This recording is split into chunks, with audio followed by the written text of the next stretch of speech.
What were you doing before that happened? Adam Curry, John C. Dvorak. It's Sunday, May 6, 2018. This is your award-winning Gimmo Nation Media Assassination, episode 1031. This is No Agenda.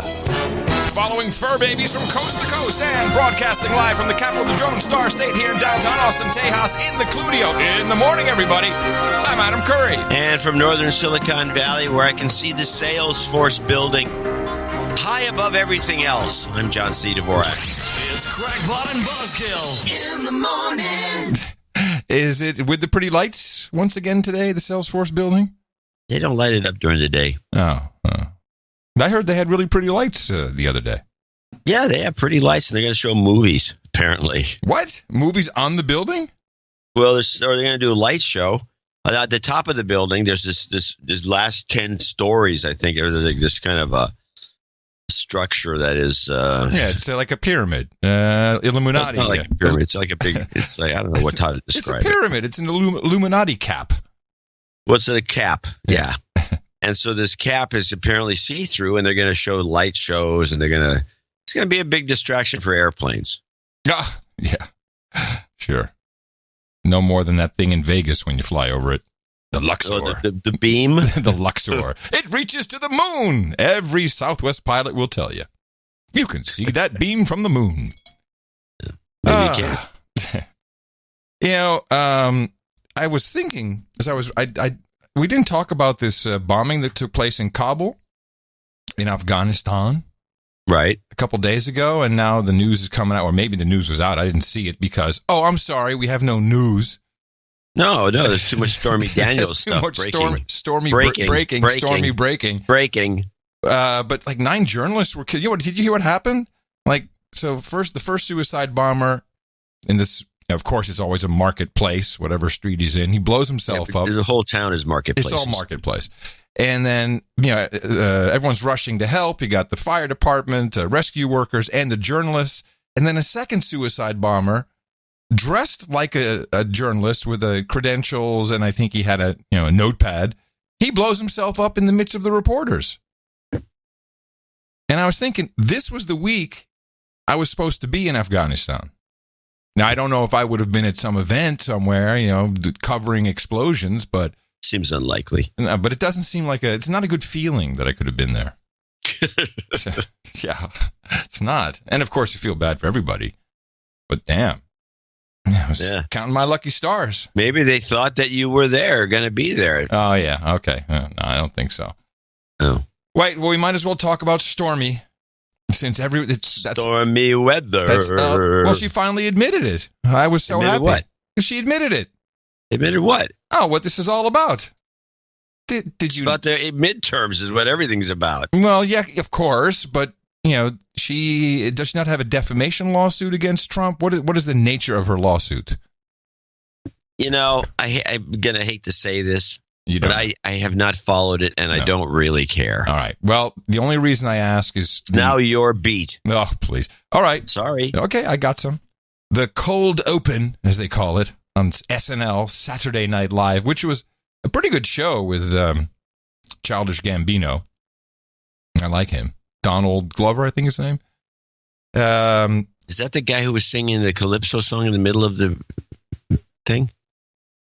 I must have fallen asleep during the Calypso song. I don't remember the Calypso song. Maybe anyway, it was. The problem is the NBC is so hard up for entertainment that on Saturday nights they play like 3 of these shows in a row. Oh, okay. So this is the regular time slot, and they had a star-studded opening with of course Alec Baldwin as Trump. They had Ben Stiller came in as Trump's lawyer. This wasn't a rerun you were watching? Oh no, I don't think so. No, definitely not a rerun.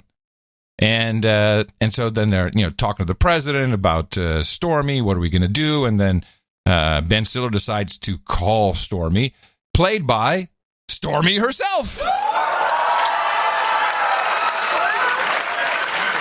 Stormy, this is Michael Cohen. Are you alone? Yes. And what are you wearing? Excuse me? Okay, Michael, I can take it from here. Okay, but as your attorney, I highly advise against you... So what up, girl? Hello, Donald. Come on, Stormy, stop making such a big deal about this. Everyone knows it's just an act. I work in adult films. We're not really known for our acting. Hey-o. Just tell me, what do you need for this to all go away? A resignation? There it is. Now, I don't know what her lawsuit is about, but she says, I just want a resignation. Seems pretty clear to me. Yeah, it's probably pretty much it. Pretty much, or at least the talk of a resignation up until the 2018 midterm elections. But this is being taken so seriously. All these problems, because, of course, the president is lying. He's certainly lying about this. Hey, he might be lying, but nobody's dying. That's like eating ain't cheating. I'm not quite sure what you're trying to say with that. Well, what I'm saying is that this is the phrase that was used during the Clinton impeachment. That's right. That's right. And they would always say Monica that he might be lying, but nobody's dying about Clinton, but apparently it doesn't apply to Trump. Well, the problem that happened here is the president's new addition to his legal team, former New York Mayor Rudy Giuliani, went on Hannity's show and kind of blew the lid off of the whole FEC, that would be the Federal Election Commission, questions about the Stormy Daniels payment, if that was somehow an illegal campaign contribution. It's kind of like trying to get Al Capone on tax evasion. So, okay, we can get him now. We can get him on this illegal campaign contribution. And Giuliani and Trump is now pretending that this was a mistake and he hadn't quite read it on the facts. But I think this was very deliberate, just to silence it once and for all. And of course, it doesn't really silence it. It makes it worse for the president because there's all kinds of lying going on, which seems to happen with guys who screw around in their marriages. Having something to do with paying some Stormy Daniels woman $130,000, I mean, which is going to turn out to be perfectly legal. That money was not campaign money. Sorry, I'm giving you a fact now that you don't know. It's not campaign money. No campaign finance violation. So they funneled it through the law firm. Funneled through the law firm, and the president repaid it. Oh, I didn't know he did. Yeah. There's no campaign finance law. Zero. So the president, just like Sean. So this decision was made by everybody. Everybody was nervous about this from the very beginning. I wasn't. I knew how much money Donald Trump put into that campaign. I said $130,000. He's going to do a couple of checks for $130,000. When I heard Cohen's retainer of $35,000 when he was doing no work for the president, I said, that's how he's repaying. That's how he's repaying it. Oh, with a little profit and a little margin for paying taxes for Michael. But do you know the president didn't know about this? I believe that's what he didn't Michael know about said. the specifics of it, as far as I know. But he did know about the general arrangement that Michael would take care of things like this, like I take care of things like this for my clients. Nice. I don't burden them with every single thing that comes along. Oh, what a life. Wouldn't that be nice to have a guy just fix things for you? Fixer. Now we know Giuliani was a fixer. Yeah, he still is a fixer from what I just heard. And he's trying to fix this situation. He's trying to fix this, but the thing that was interesting in that was he said that it's not as though Trump wrote a check for $135,000. He was just overpaying him a retainer. Yeah, he says the retainer. Month after month the retainer covered it. Yeah, but but $35,000 for a guy like Trump for a retainer for some lawyer is not out of the ordinary. Oh yeah, sure. I'm sure it is, or it isn't. But yeah, it's beyond the point.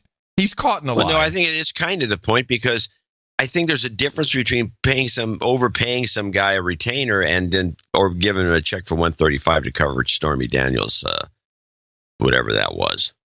Yeah, well, we really don't know, and what this does, and I really don't care. No, I don't care either. And what it does is it really brings everything back to the Trump rotation, and now it's the lies and the lies. And man, the honeymoon was short for Sarah Huckabee Sanders.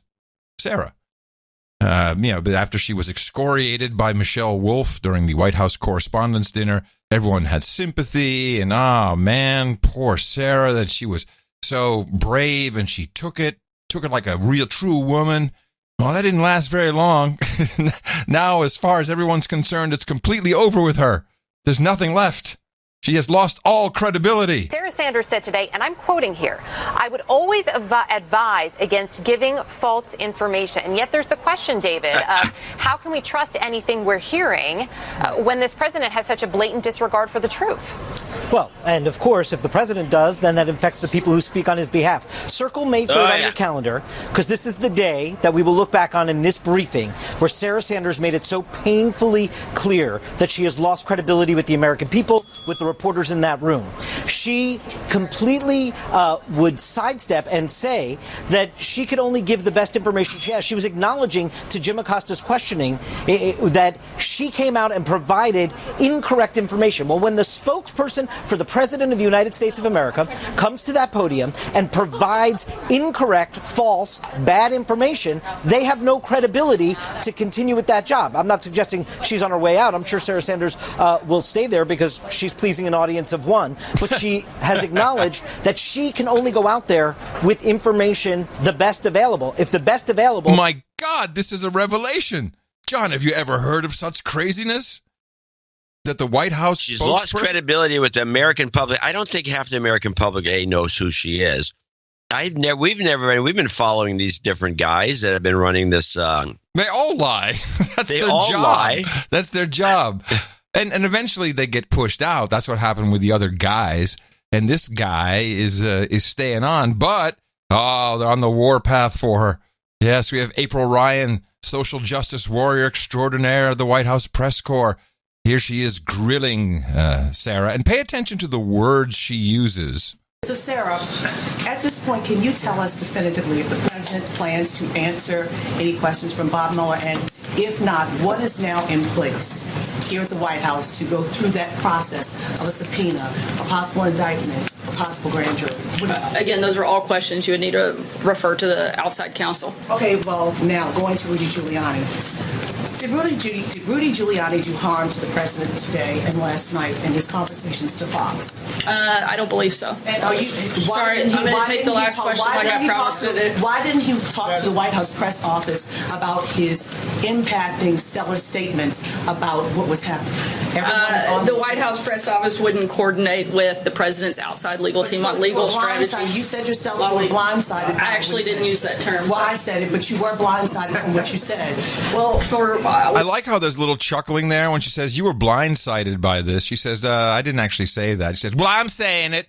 And then the press corps is chuckling. They wrangled it away from her credibility. They just were there to just wreak havoc on her. Blindsided. I actually didn't use that term. Well, I said it, but you were blindsided from what you said. Well, with all due respect, you actually don't know much about me in terms of what I feel and what I don't. 21 years to understand how this operates. All right, I think we're good. Banner. Now, the way I heard this was she said, April Ryan said, you were blindsided. Then Sarah Sanders says, I didn't say that. And she says, yeah, but you were, that's what I'm saying, you were blindsided. And then Sarah Sanders says, well, with all respect, you don't really know much about me, so you don't know if I was blindsided or not. But this is how it played out when April Ryan immediately rushed out to go on to CNN. Well, I'm just leaving the briefing room, and I had to decompress. I need to take a moment for myself. I was just so tense in there. I have the vapors. It was so intense there inside. Well, I'm just leaving the briefing room, and I had to decompress. It was a moment. She took this personally, and it was not a personal attack. She admitted at that podium just moments ago, and I'm sure she's... Yeah, I think it was a personal attack if she said, well, I'm saying you felt that. Isn't that literally a personal attack? Yeah, I think it was a personal attack, but I think half of these people are doing that constantly. But you let her finish. I want to hear what she says.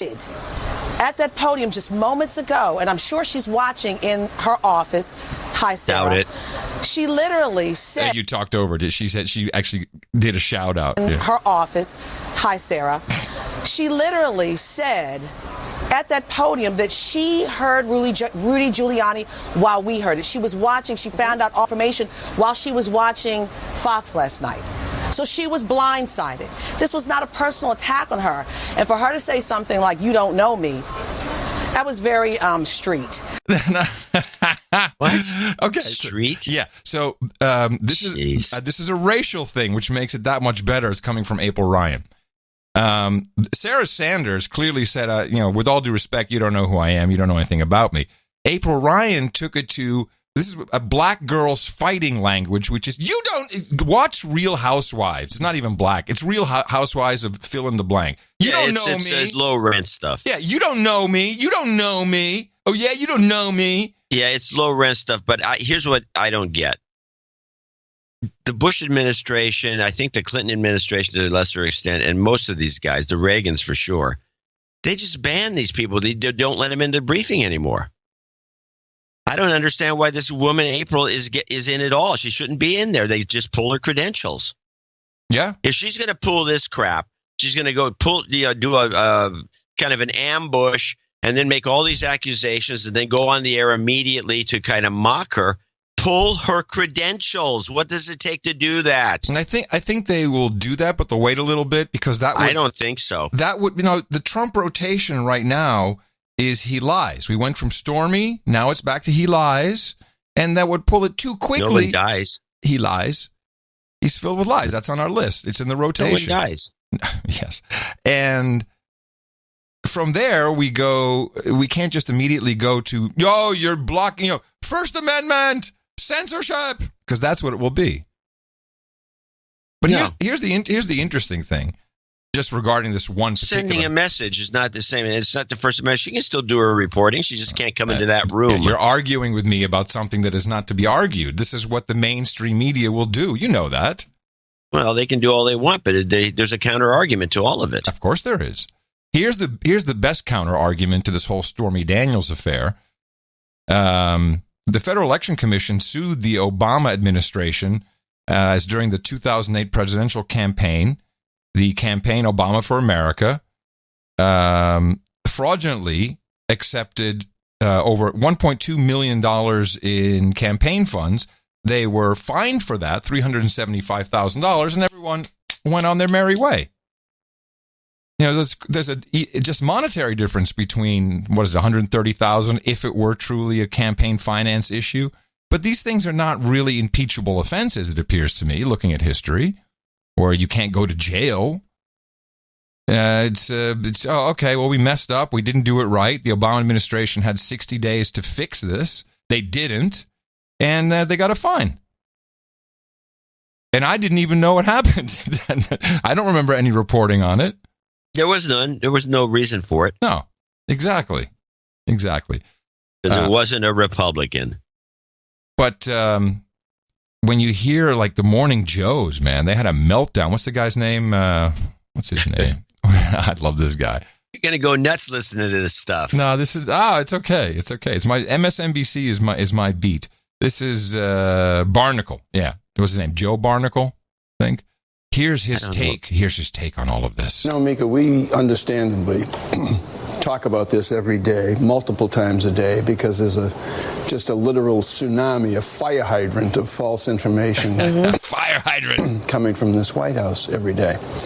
But it's larger than that, and the problem, the threat, and the danger is much larger than just the White House and just us talking about it. It's what happens out in the country, dealing every day, people dealing every day with the normalization of lies and deception coming from the President of the United States and those who represent the President of the United States. And people get used to it.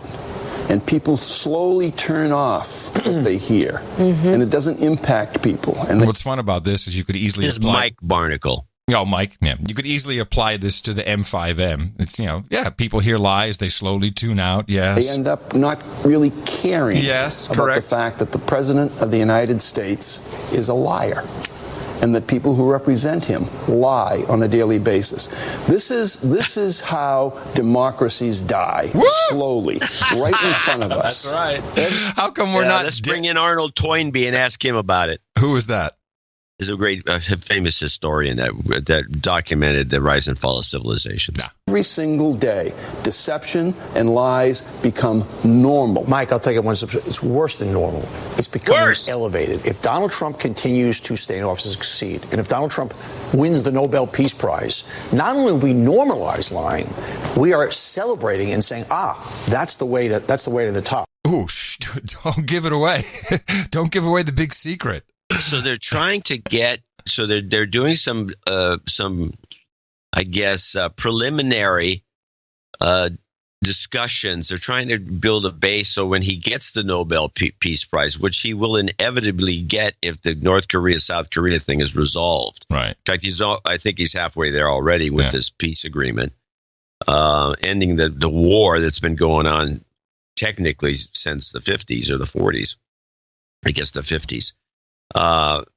He's going to get it. So they have to lay the groundwork for how to deal with this, because the general public's not going to hear any of this stuff. Nobody listens to Morning Joe except politicos. And so the public, he won the Nobel Peace Prize. Let's vote him in for another term. Mm-hmm.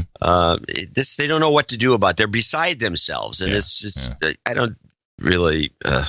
Although I think the lying meme of all of them is very powerful, because you get a lot of kids, like they'll be very confused. I guarantee you with this, the lying meme now going into full spin top rotation, probably what we'll see is notes from, kids writing to the president or to their, writing an essay, something like in crayon.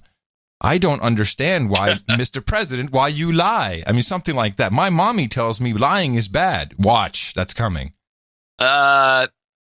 Yes, I think that prediction is valid. Yeah. And it would be coming, and it would be a book would come out. Letters to the president. Yeah. A children's book. Yeah. Lies to the president. Yes. Yes, very good. Pachene called me yesterday.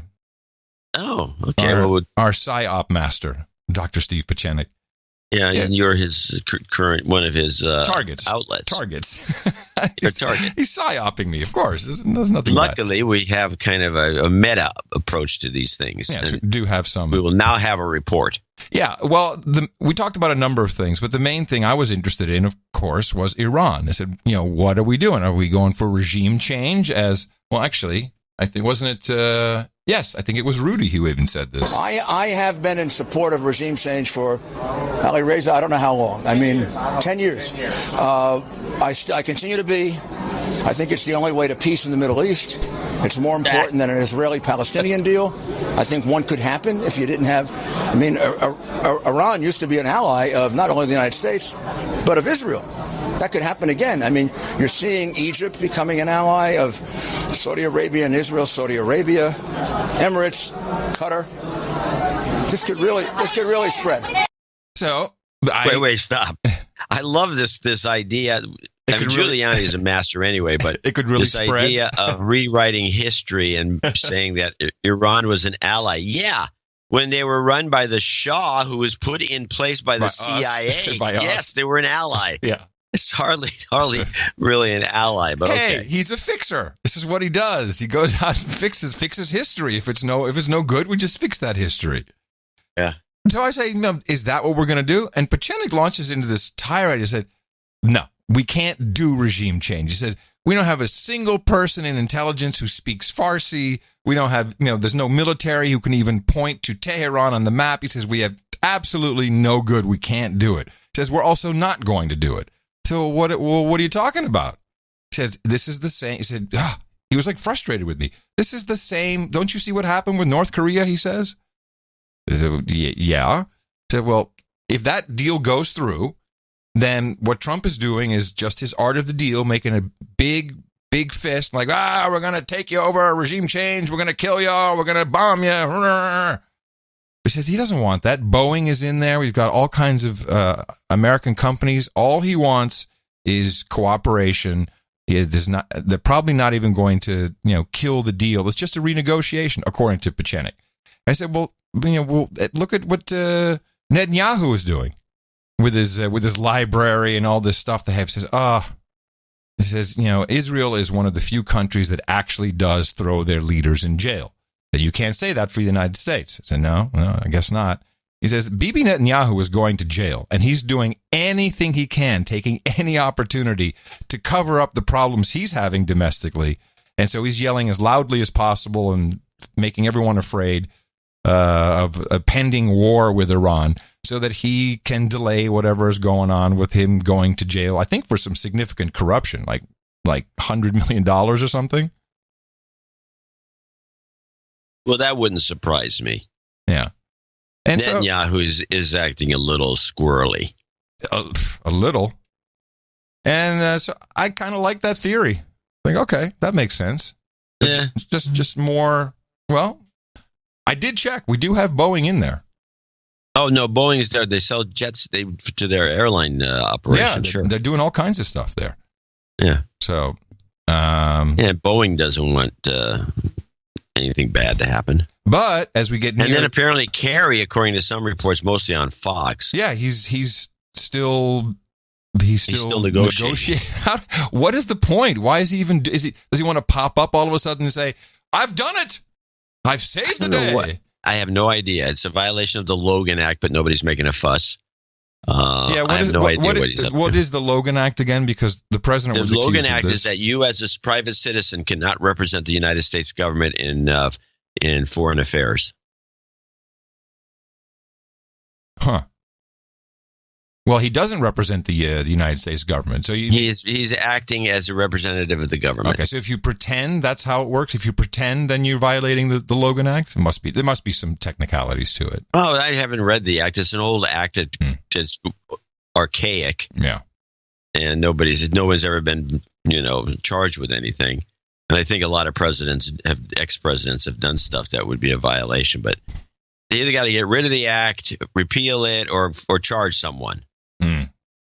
I mean, they kind of use it to leverage Michael Flynn. Yeah, who is now filing a motion to have his confession erased from the record.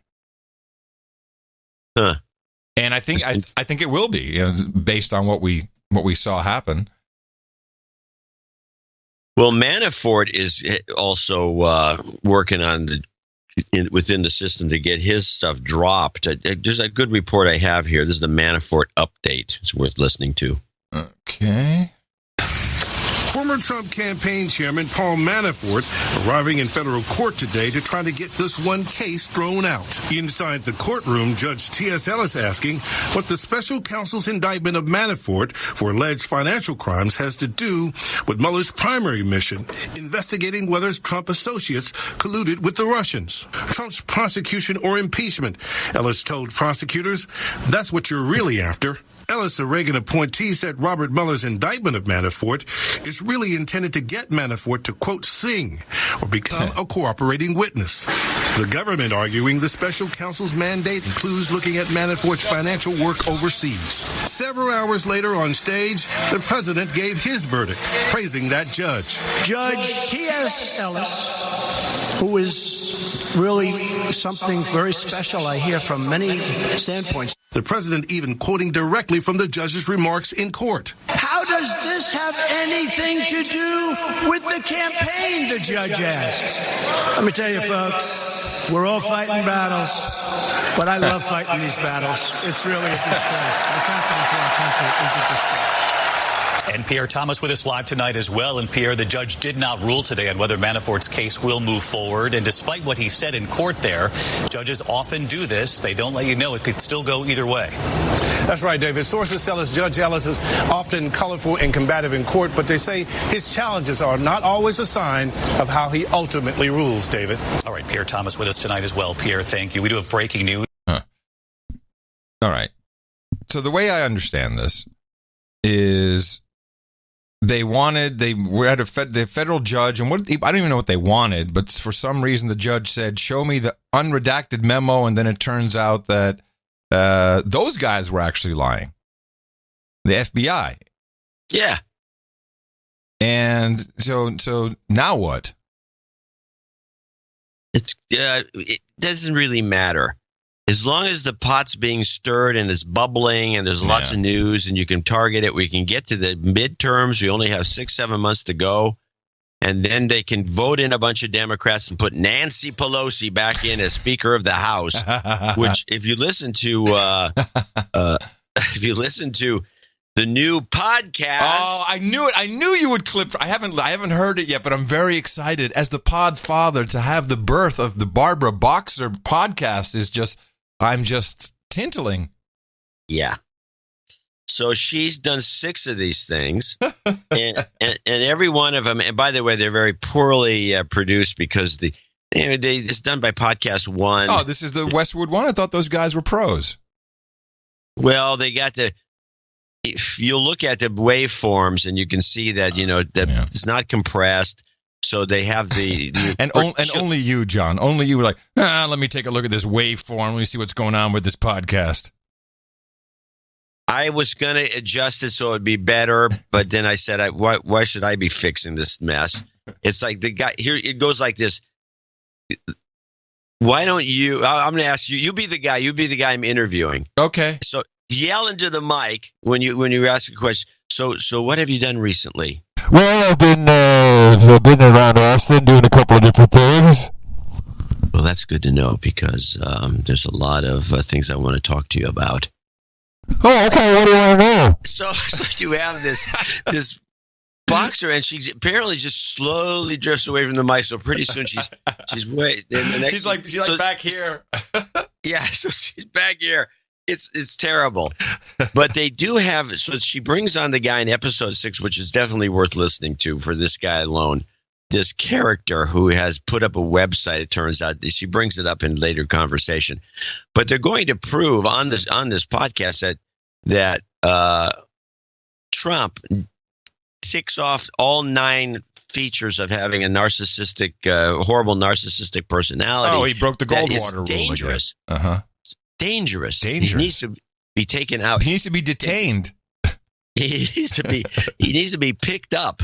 Oh, and put in a straitjacket. Okay, yeah. So I have the interview with this character, this Gardner guy who is a shrink. He's not like a psychiatrist. He's a psychologist, and the whole thing's a little lengthy. But let's play Boxer 1 when they introduce the guy, and I left in the little sound effect they have at the beginning, which he begins an interview. They have this. They produce a little sound effect thing with a bell because this is. It's called Barbara Boxers. So they're trying to make it like a fight match. So okay. Oh, they're doing a boxer bell. Oh wow. Okay. Let's get ready for Barbara. I want to welcome to Fight Back Dr. John Gardner, a psychologist and a therapist whose credentials include training at Cornell Medical School and the University of Massachusetts. His specialty is the treatment of borderline personality disorder, bipolar disorder, and depression. Okay.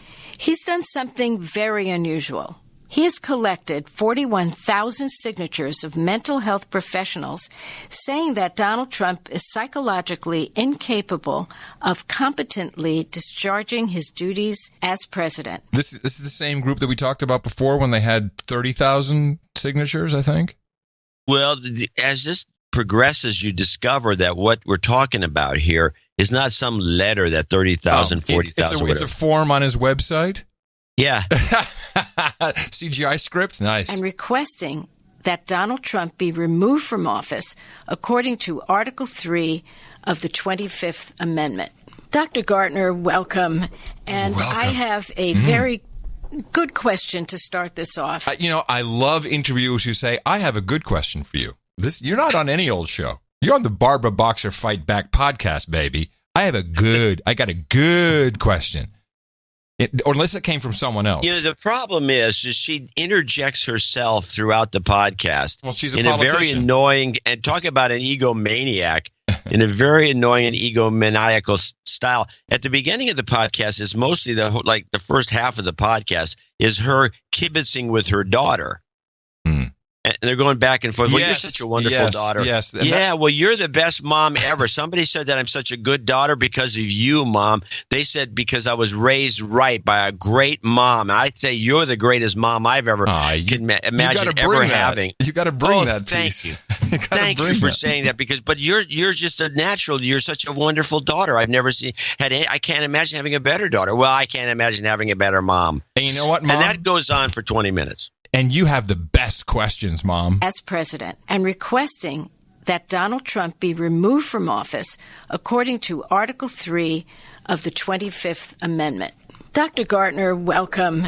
And I have a very good question to start this off. You've been so articulate on why Donald Trump is not fit to be president. And this is, a very unusual thing because I know that your own professional code says that you shouldn't diagnose an individual who isn't your patient. Yes, but I am the Paul Revere of psychs. So how do you answer this question? Wow.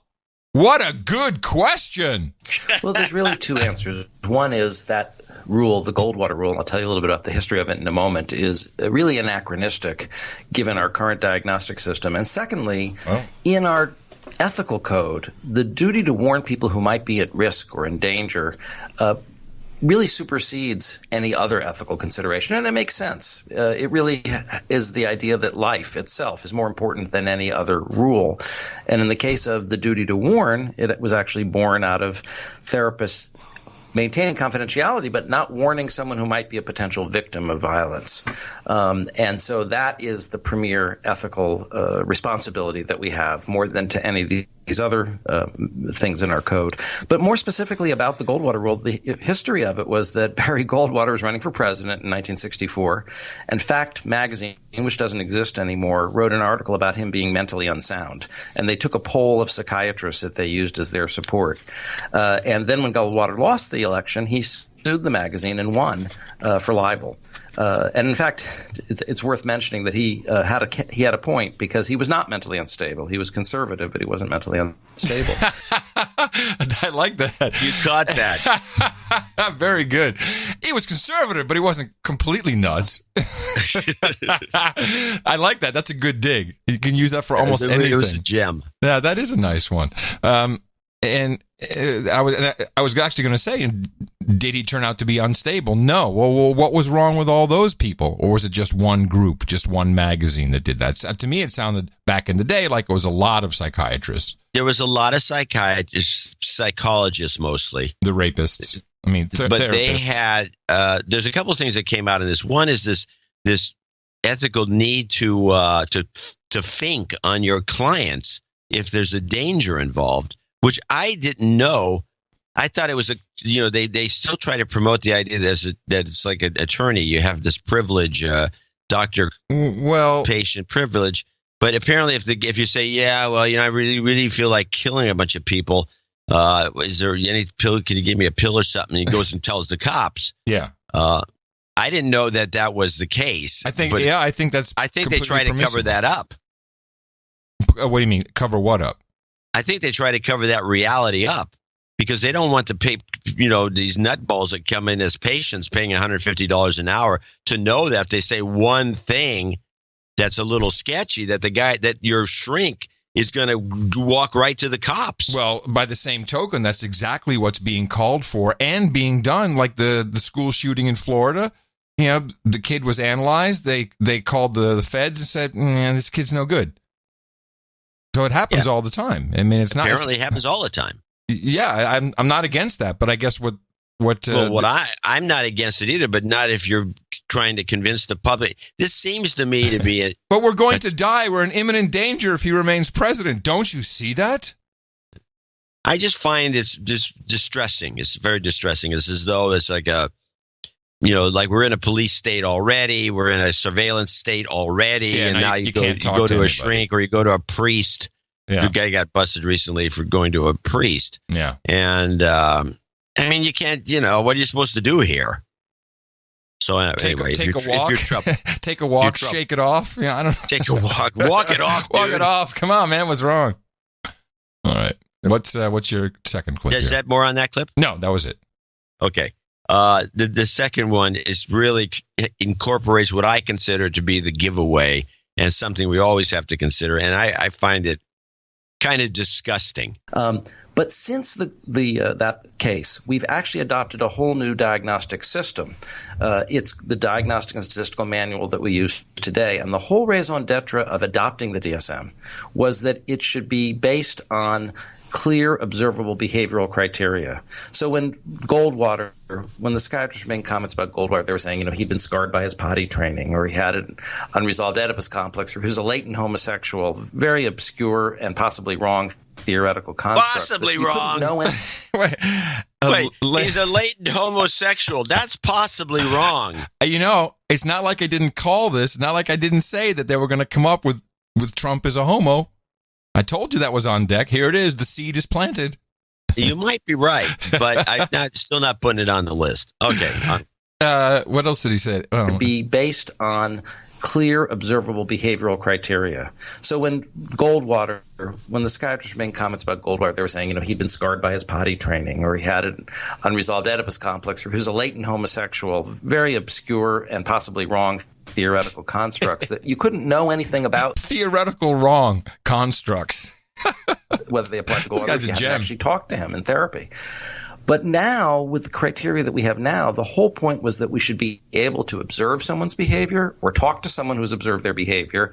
And if they exhibit the behaviors that meet the criteria, we know that they meet the diagnosis. So I know later we're going to go over some of those criteria. Nice. But people will see how much they are really written in plain, simple English, and how these are behaviors that are very clear and observable. And in fact, I interviewed one of the people, the last living member of the ethics committee that drafted the Goldwater rule.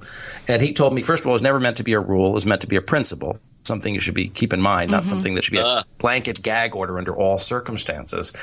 Hopefully he is going to give us some of these definitions, things that we can look for, hopefully.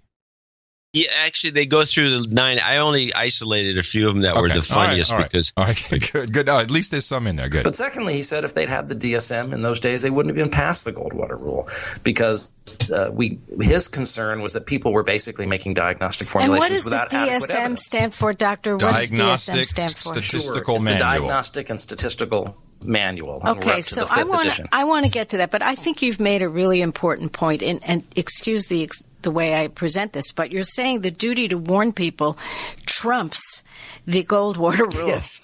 And That's exactly how I phrased it, as a matter of fact. Yeah, well, great minds think alike, of course. I'm sorry. Did he say that the DSM didn't exist during the Goldwater era? That's what I heard him say, correct? Yeah. Well, we are at DSM-5, but DSM-1 was established in 1952. DSM-2 in 1968. That would be Goldwater. That would be Goldwater. Yeah. So he's full of crap. There you go. What I think is important for people to understand is that this is a very big deal. Having so many professionals like yourself stand up. Is there actually an organization called Duty to Warn? Yes, there is an organization called Duty to Warn. I founded it. It started out with the petition that you. Gosh, did she really not know this about her guest, or? No, she threw it in because he wasn't plugging it. Now, leading the witness. He says that now he brings out that it's a petition that was signed by all these people, and of course the number's gone way up. But just because, I could go on a site and sign the petition and claim to be some, local shrink. You are. You're my shrink. What are you talking about? You're certified. There you go. In fact, I'm a working shrink. But let's just finish up because it gets to the point where I think that we really see what's going on here. Having so many professionals like yourself stand up. Is there actually an organization called Duty to Warn? Yes, there is an organization called Duty to Warn. I founded it. It started out with the petition that you mentioned earlier. I think we're now up to 70,000 signatures. And I want to point out to people how truly unprecedented this is. Okay. Many people have accused us of being partisan, that we're just kind of using our profession to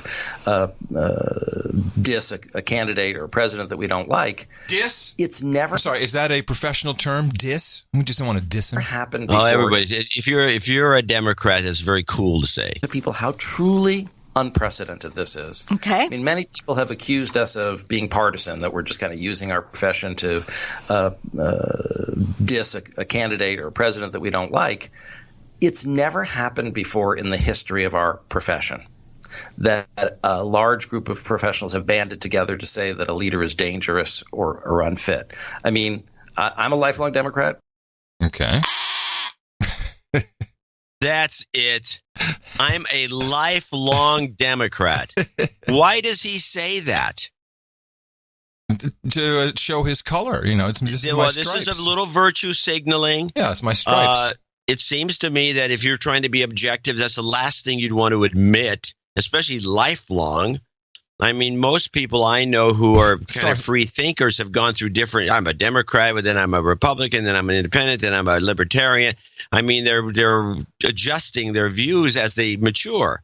Yes. And being a lifelong Democrat and a Trump hater, apparently, and then he makes a statement, which you caught him on the DSM one. He also made the statement, this is the first time this has ever happened, when he just cited the Goldwater incident. Yeah, but he kind of downplayed it down to just one magazine that did that, which I don't think is true. I thought it was quite a collection of psychiatrists.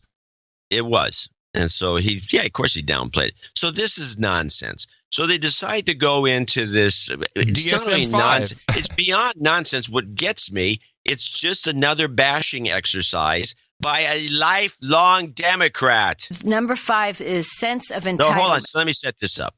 So they start going through this list of indicators that he's got some narcissistic personality disorder that is dangerous to the country. And there's a 9-point list where every one of them he checks off, which is very unusual because you only really need 5. But they can find all 9 of them and Trump's guilty and listen to their rationale of guilt, which is a lot of innuendo, making stuff up as you go along, phony quotes.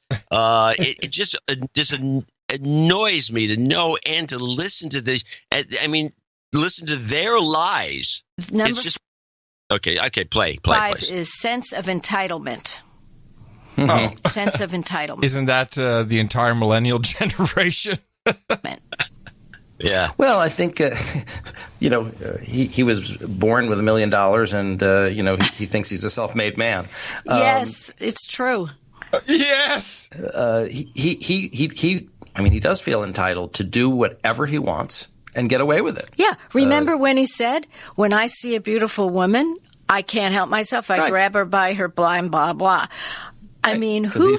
Which is not exactly what he said, but okay, we'll take nothing close to what he said. We'll take the paraphrase. That's her truth. That's her reality. That's like... we're dealing with a lot of Dimension B reality here. Yeah. And it's to the point where I would think these two people are delusional. Yeah. Who does that? Who does that? You can't do that to people. Who does that? That's a good example of it. The next one is interpersonally exploitive. Oh, there's a million ones. What do you come up with? Well, this is really fundamental to his lifestyle, and it also relates to it's also criteria for the antisocial or personality disorder or sociopathy. I mean, his whole life has been about exploiting other people. He doesn't pay his workmen. He sexually assaults women. Mm-hmm. He established a university for the sheer purpose of defrauding people. This is someone who exploiting other people is central to his life. Okay, it's not like he did this thing or that thing. It's a pervasive pattern that pervades everything he does throughout his life. Yes, I hear you. And I hear you. He exploits everyone, even the people who are loyal to him, and then he dumps them. What a we douche. just talked on a show before this about Nikki Haley, who was told to go out on the shows and state a certain policy, and then he didn't like it, and he makes her look the fool. And that's exploiting her. It's just wrong. Now we get to the next one, which is I have an easy example, but I'm going to let you go first. You'll beat me to it. Number 7, lacking empathy. This makes you a sociopath? This makes you... makes you a narcissistic disorder, that dangerous narcissistic disorder of some sort. My. Well, by the way, the empathy thing, she could have just as easily used the first time he launched a bunch of missiles because he saw some kids crying in the street in a fake video. But let me ask you. We had he uses other people He doesn't pay his workers. Doesn't pay his workers. How does he get anyone to work for him? It's beyond me, but he doesn't pay his workers. And what was the last one there we had? This was exploits or something. Yeah. He's a New Yorker. No, he's from Queens specifically. It's been most of his characteristics even have been better. Even better. It's been explained as a Queens personality. Yeah, well, we should get rid of that borough. They're all certifiable there, I tell you. Well, anyway, he definitely does abuse his interpersonal relationships, and I think my prediction from a couple months back is coming true. As I think one of the things that we talked about is certain people have to get out of the White House. Mueller possibly do an extraction for getting other criminals out for maybe stuff that happened during 9/11. I don't know. There's a lot of things going on with him. But I knew one guy had the mark on his head, and we knew that guy was not Ivanka. There was a Politico report today basically suggesting Mueller would now consider Ivanka Trump a target. Look at Hope Hicks as one example.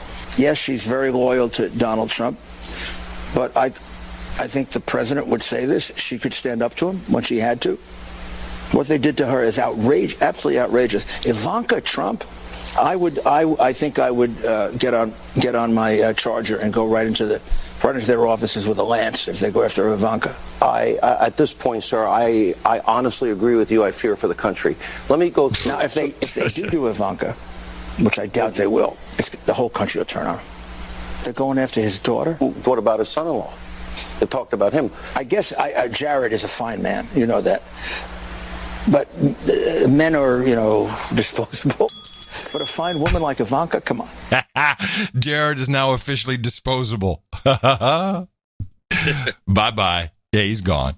I always thought he would. In fact, this is a kind of counter to what the boxer and this guy were going on about, his loyalty. I think Trump exhibits too much loyalty to a number of people, including Jared. Well, no, I think what they believe is that he only wants loyalty towards him, but he has no loyalty in return. Yeah, well, that's what they're claiming, but I'm not seeing any evidence of it. He brings a lot of cronies in that he owes favors to, puts up with a lot of stuff that he shouldn't. Yeah. I don't know. Well, I agree with what you wrote in the newsletter. It's really made life pretty boring. I mean, there's really nothing. My beat has become boring. There's nothing to watch. It's all the same over and over. The rotation is like they've tightened it up because they've got to keep rotation. This damned election thing in the news. We've got to get more Democrats in. Yeah. And that's all it's about. And this is just about that. There's no they don't really want to get rid of Trump because they figure they can leverage him to get more Democrats in. And they can claim he's this and claim he's that and say he's dangerous. And, oh, my God, what are we going to do? And we can't get rid of him. We tried and tried and tried. Let's put more Democrats in. That's the solution. Yeah. Oh, we couldn't get him impeached because, we need more Democrats. I mean, it's so transparent. The problem is all the news media and everybody just concentrates on this narrative. I hate to use the word, but I'm going to do it, to get people riled up. And I think Trump was right when he was at the NRA saying, hey, we're going to lose our asses here in the midterms if we don't get out the vote, because it's a known fact. It's never goes well for the president, especially when he's first elected. In his first midterms, he always loses. He'll lose the House and the Senate. Yeah, yeah. Well, switching gears, I'm very proud of our No Agenda producer audience, and I knew we had a few, but I had no idea how many Eagle Scouts listened to this show. Yeah, makes sense. I know you were copied on a couple of them, but I selected 1, 2, 3, 4, 5, 6, 7, 8 emails regarding the question of the Boy Scouts of America changing their name to Scouts, BSA, and admitting girls. And this actually came up on that cultural thermometer known as The View. Well, how about this? This is something totally different. Yeah. After 108 years, the Boy Scouts of America have changed their name to go with their new policy of including girls among their ranks. And their new name is Scouts BSA. My opinion of this, and it's not a popular one, I don't think, but I think that girls do not benefit from having boys in their midst at these young ages. They won't. I know, but they're still going to have some interactions. Just in general, I went to an all-girls high school, as did you. I did too. And I think that I went to an all-girls college. It was women, but boys benefit from having girls in their midst. I'm not sure that girls benefit from having boys in their midst. The part I got on because boys, I don't know, it's like they can turn into Lord of the Flies at any given moment. I like how she took that to slam men. That was kind of cool. Yeah, it's like, good work. Like girls would benefit from boys being in their troop, but boys would benefit from girls being in their troop because they'd get rid of their toxic masculinity. Yeah, but the other way around, no. Now, there's a lot of things I learned. First of all, I learned from a couple of our Eagle Scout producers that they won't be actually integrated in the troops themselves. You'll have, a den, or is it a troop and then a den? I can't remember. I don't know how it works, but we mentioned this on the last show. Yeah, I didn't recall that. So they're not actually going to be completely integrated. But what I'm you were. I think this may have come up on Horowitz. I could be wrong. Okay, that's possible. But what I'm learning now is the problem here really is the Girl Scouts of America. Let's see, Eagle Scout J said, it's a cookie cult. The girls don't come out of there. I did not get this note. I have a couple of them. The girls do not get out of there with the skills we get in the BSA. Plus, we weren't the most socially confident group in school, so the more exposure to females at a young age, the better. I'm not sure about keeping girls in separate troops, but I think it's a reasonable first step. Now, you can't mix them. We got Eagle Scout John, who says, I'm an Eagle Scout, earned the rank in 2002. I'm emailing you. I have 2 daughters in Girl Scouts. I can tell you from personal experience, the Girl Scouts and Boy Scouts' only similarity is the word scout. And he has a list of differences. 1, Girl Scouts do not earn merit badges. They earn patches. In Boy Scouts, you had special counselors that you went to with requirements written in merit badge books that were standardized by the organization. Some of these merit badges are required to earn the rank of Eagle, such as camping. There's no such requirement to earn badges or patches in the Girl Scouts. Those patches are mostly given by their scout leader, not an objective third party. They're based on the leader's subjective opinion. So obviously is a big difference. And this one I liked. Girl Scouts is a pyramid marketing scheme. And I think our scout here, our Eagle Scout, is correct. In the Boy Scouts, we'd raise funds to go on camping trips or Klondike Derby or summer camp or jamboree. When we were at these events, we'd meet and compete with other troops showing off our practical skills that we had learned during the year. Our troop meetings were focused on preparing for greater trips and how to plan for the trips and fundraise. Girl Scouts is entirely the opposite, actually inside out. In the Girl Scouts, the main goal is to sell Girl Scout cookies. The sale is the focus of the meetings for all of the year. The girls are brainwashed into becoming child labor for the national executives of the Girl Scouts and forced to sell cookies. If your troop doesn't sell cookies, you're not allowed to have any other fundraisers during the year. The girls in the troop that sell the cookies get the smallest slice of the pie. A box of cookies sells for $4. My daughter's troop only gets 67 cents for each box. The troops blindly fundraise, and usually the parents have to do all the work selling the cookies, and the troop or the parents get stuck with the unsold boxes. The national organization or the regionals won't even take back the unsold cookies. No, they deduct that from some poor kid's bank account, the amount in full for boxes unsold. Sometimes the girls can spend all spring pushing boxes and earn less than $200 net after having sold thousands of dollars worth of garbage cookies. I didn't realize that this is what was going on. And it makes total sense now. And also, I think the quality of the Girl Scout cookies have declined, having purchased some last year. No, I haven't noticed that. But, and it's kind of beside the point.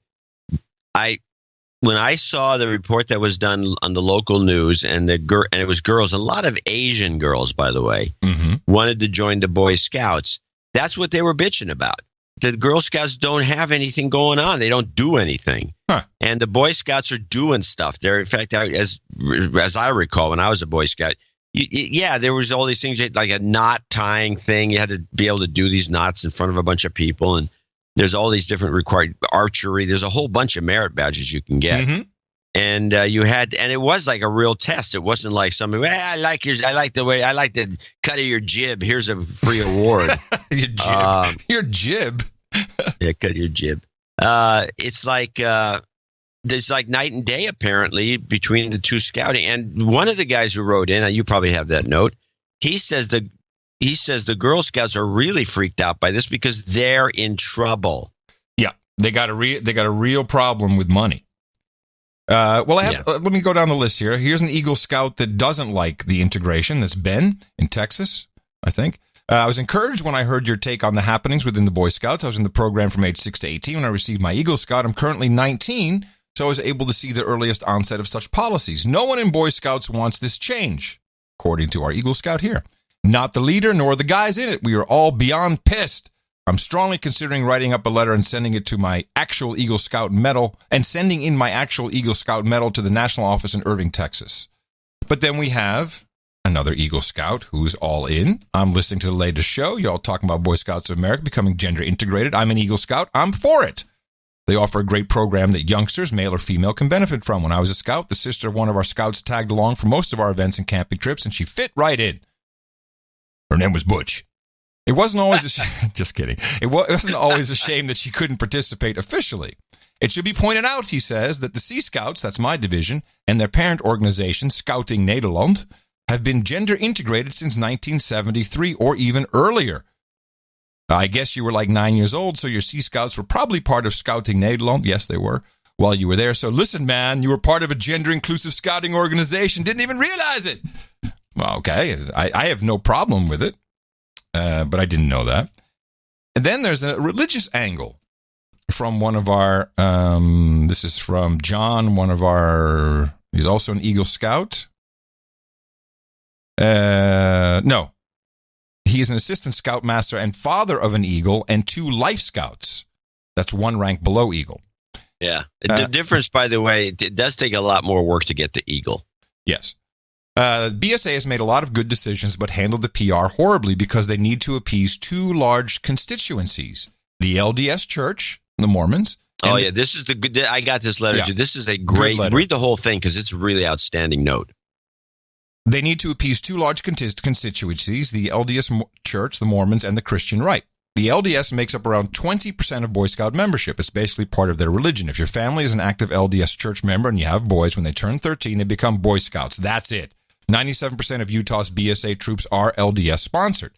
I think BSA was trying to be progressive and including and caving to a lot of pressure from the left, allowing LGBTQIAAPK people into the scouting program. I have no problem with that.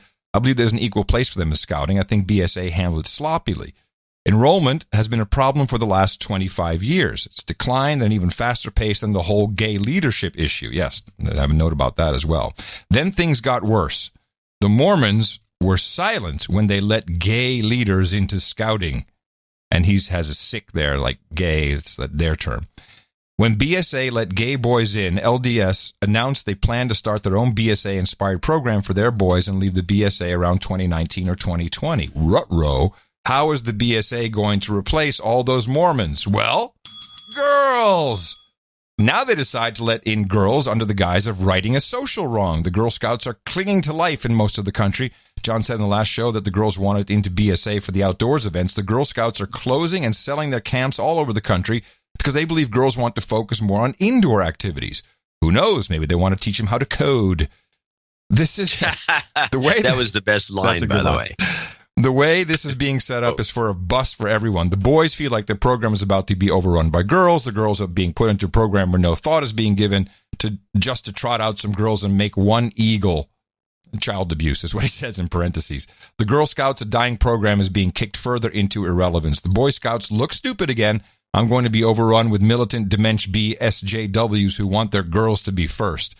This probably won't work if they fully segregate the girls, which they plan to do. It'd be nice if girls can earn Eagle Scout. It has tremendous prestige. I hope that on their endeavor to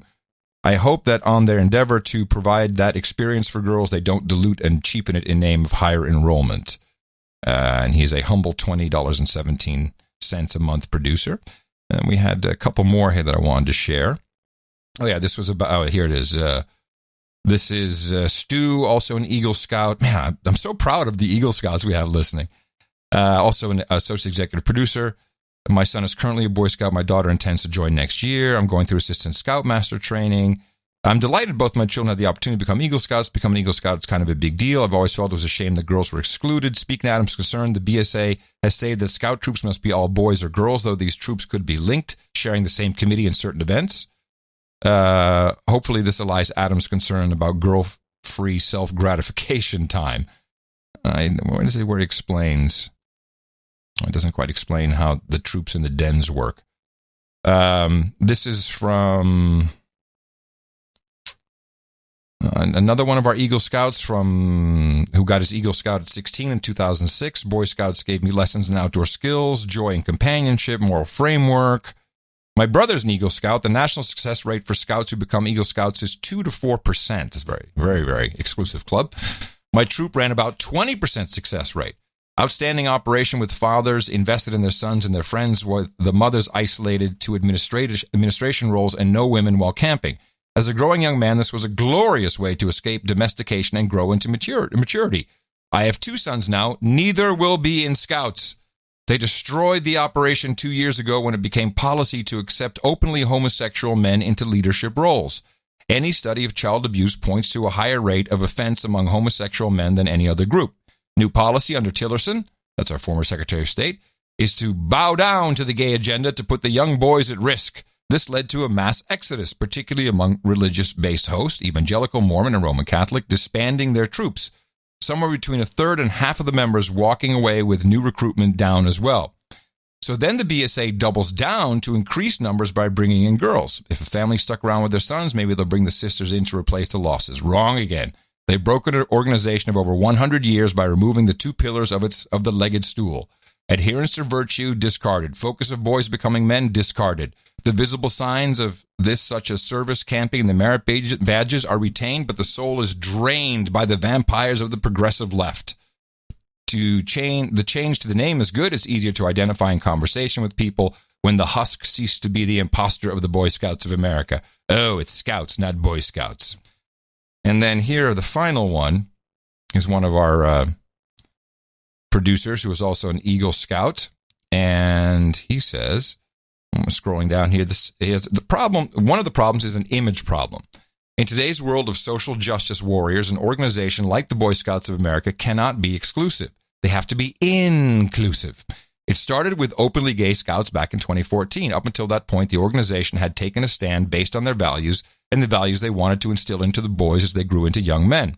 There was a huge public backlash, and here it comes. And they lost a lot of their corporate sponsorship funding. Caterpillar, Chase Manhattan, CVS Pharmacy, Fleet Bank, Intel, Levi Strauss, Lockheed Martin, Merck, Pew Charitable Trust, United Way, and UPS, to name a few.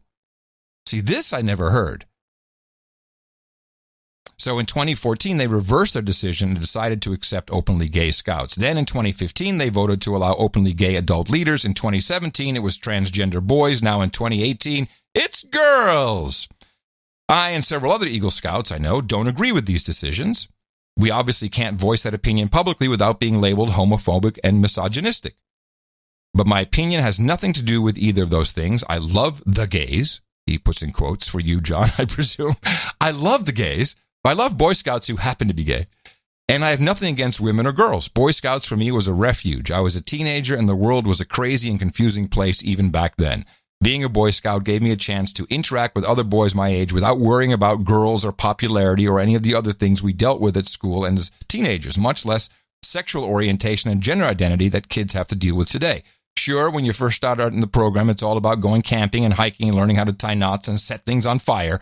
But if you stick with the program, like I did, as you progress through the ranks, you also have the opportunity to become a leader, and that's where I think the real value of the program is.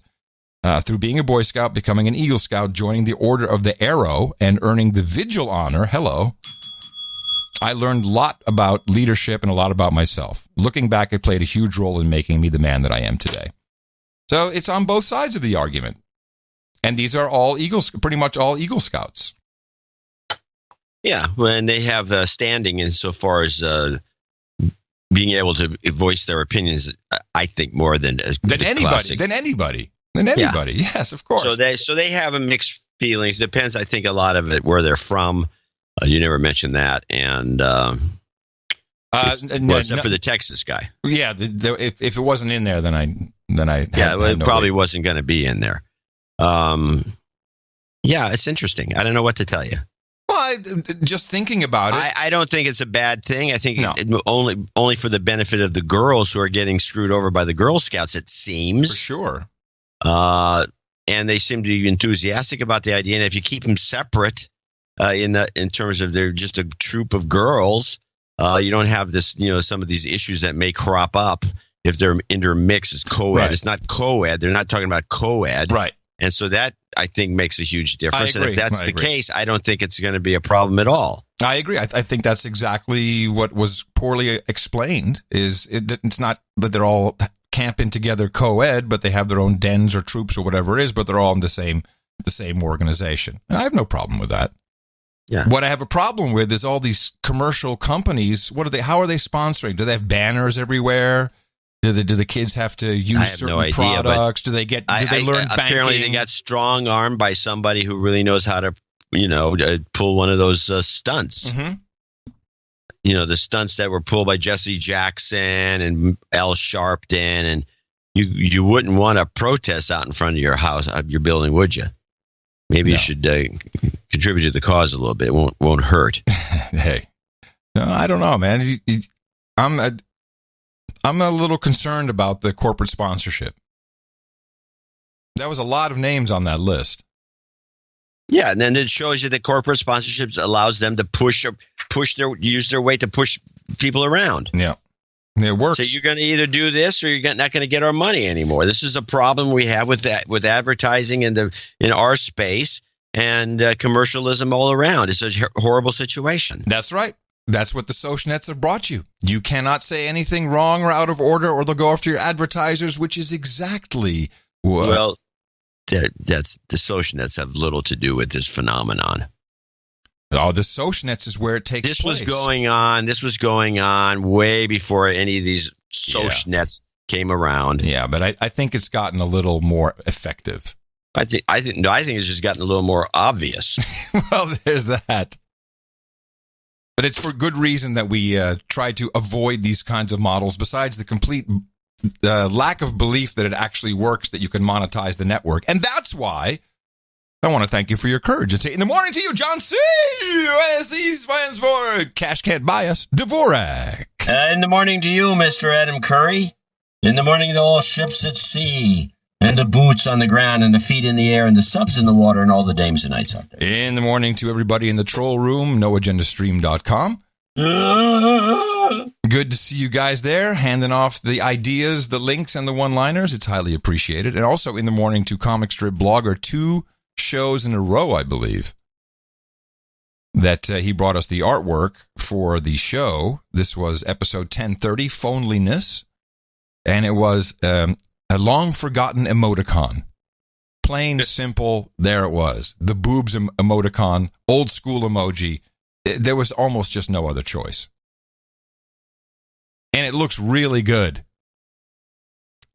It does. In your app and on Twitter. Like, hey, your eye is kind of drawn to it. What did I just see? What exactly is that? What is that? So I think that was a plus for us, and we appreciate the work from Comic Strip Blogger and all of the artists who diligently are creating and uploading artwork to get into the album art for each episode. NoAgendaArtGenerator.com. Thank you very much. We appreciate it. We appreciate the value you're giving us. Well, we do have some people to thank. Very few, actually. We had a very poor turnout. The birthday was a bust. Oh, hey, by the way, congratulations with your grandson. What? It was his birthday. I've been discussing this on and off. When does a kid who's 1 year old even know what the hell's going on about birthdays? It's a parent's thing. Congratulations, parents. You got to have a party, an excuse for a party for a kid who is nonplussed, doesn't care, doesn't know what a birthday is, and probably won't for another year or two. And I think it's exploitative. It's child abuse. It's okay, Theodorable. Grandpa's a podcaster. Don't worry about it. He loves you. I'm just saying, congratulations. I congratulated you. This is there you go. But this is what we do in Holland. This is the Dutch. We look at that's right. birthday calendars when we're pooping. I mean, by the way, they had a little event, and it was as close to being in Holland because everyone was seated in chairs around a giant table eating brunch. It's a millennial brunch. Hey, and it came to me. It came to me because his nickname is Theodorable. New name, Theodorbs. Yeah, well, you can call him that. We have two people to thank for the show 1031 for being an executive producer, and that's Robert Dieter in Sacramento, California, $555.55, which is nothing to sneeze at. Thank you, John and Adam, for the best podcast in the universe. Happy Cinco with an S de Mayo to all at the round table and fellow producers who requested de-douching. Okay, hold on a second. Let me get the douche nozzle lined up and turn on suction. You've been de-douched. And he wants a lone wolf and dealer's choice for jingles. Government documents. And I walk out and everybody goes, Albert, the government lies, you're going to die. No, Japan, Japan, blowing up the sea. You will line up and they will rope you and your family. Pain, judgment, war, GMO, death, destruction, disease, fire spreading, dance, rotten bodies. Alex, Alex, yes! Alex, Alex, yes! Alex, Alex!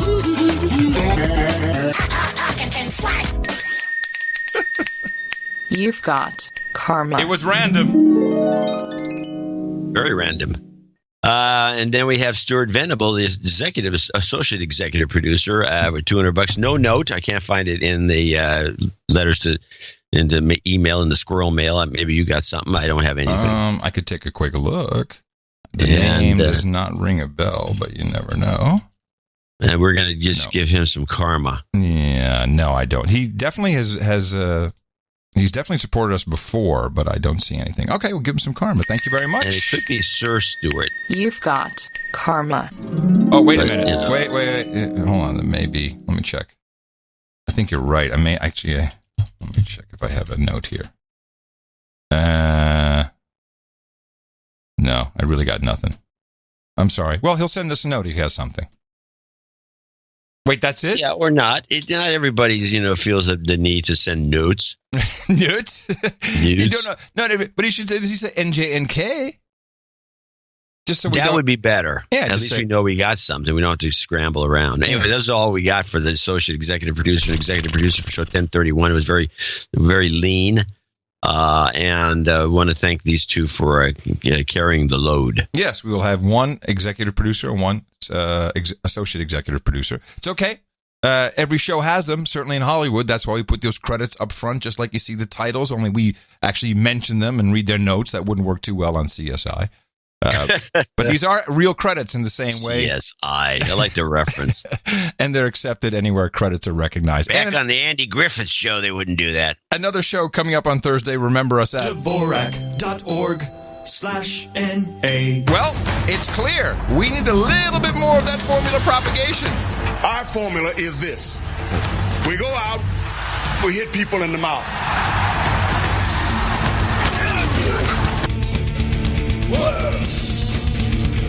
Shut up, slave. Shut up, slave.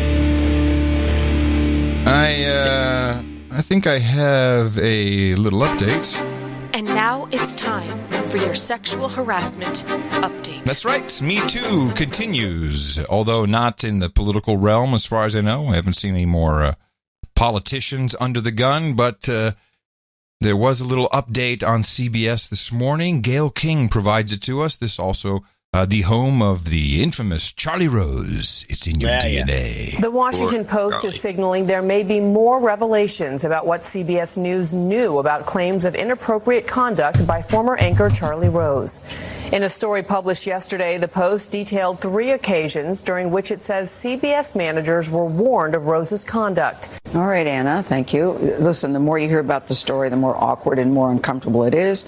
But the good news is, if you can say good news, is that the company's investigating, hired somebody from the outside. And I really do feel that the chips fall where they may. This investigation is continuing, and we take it very, very seriously. Shorts fall where they may. Somebody worked in the news business in the 50s and 60s. I think about the women who had to come forward, what they had to, the anguish they had to live through, the courage it took to come forward, and the frustration of having to be silent and feel like you can't have a voice. So it's good that they can get some kind of relief through this investigation. I also think about job security, John. All the people who work here, those long nights, who fling themselves across the country to go cover stories, who are a part of this now and dealing with it. Right, which is why it's important we're investigating the past, but even more important that we're moving forward. And that there are a lot of professionals in the building doing a very good job. I don't want people to forget. You know, there are a lot of people doing a lot of good work here, as you pointed out. What is this trend? This trend, I'm not quite sure. I mean, I know justification, self-justification. Oh, we do good work. Yeah, we do the same thing on the No Agenda Show. We do.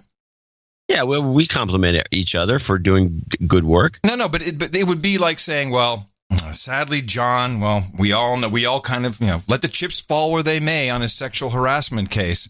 But people work very hard here at the No Agenda Show. It's kind of like that. Well, it's pathetic. Is what it is. It's protecting the organization, trying to segment it is what it is, and it's why are they investigating? They got rid of the guy. He's not on PBS. He was making God knows how much money because he was doing everything, including covering on the nightly news. After all those years of pretty much working for PBS for whatever they paid, or he paid himself because it was like he produced the show, but it's still it's kind of syndicated. At public radio syndication is not where the money is, right? And then he got these gigs that pay millions. I mean, you get millions of dollars for working that morning show. And, so he's living it up. And then all of a sudden, somebody doesn't like him. And then these stories start coming out. And then they start, it gets worse and worse and worse. And the next thing you know, the guy's done. Everything's done. You'd think that Gail also might have something to say to the outside investigators. I mean, she worked with the guy for years. I mean, she never saw anything, never noticed it. This could also be something that she's trying to, soften it all. Hey, Charlie, I'm really sorry. I got to rat you out, man. And what's the other? Nora O'Donnell. Yeah, she wasn't there during this, I don't think. No, she's actually been taking a lot of time off. Maybe there's something going on. Maybe she's with child. Maybe she's with Charlie. That's it. And this concludes your sexual harassment update. Geez, you don't even give me a chance to throw in a clip. Oh, this always happens. I never expect you to have anything. Yeah. Oh, I'm sorry. Well, throw in a clip. No, I'm good. Come on, throw your clip in. Got nothing. I'm just saying. You should at least maybe think I have something.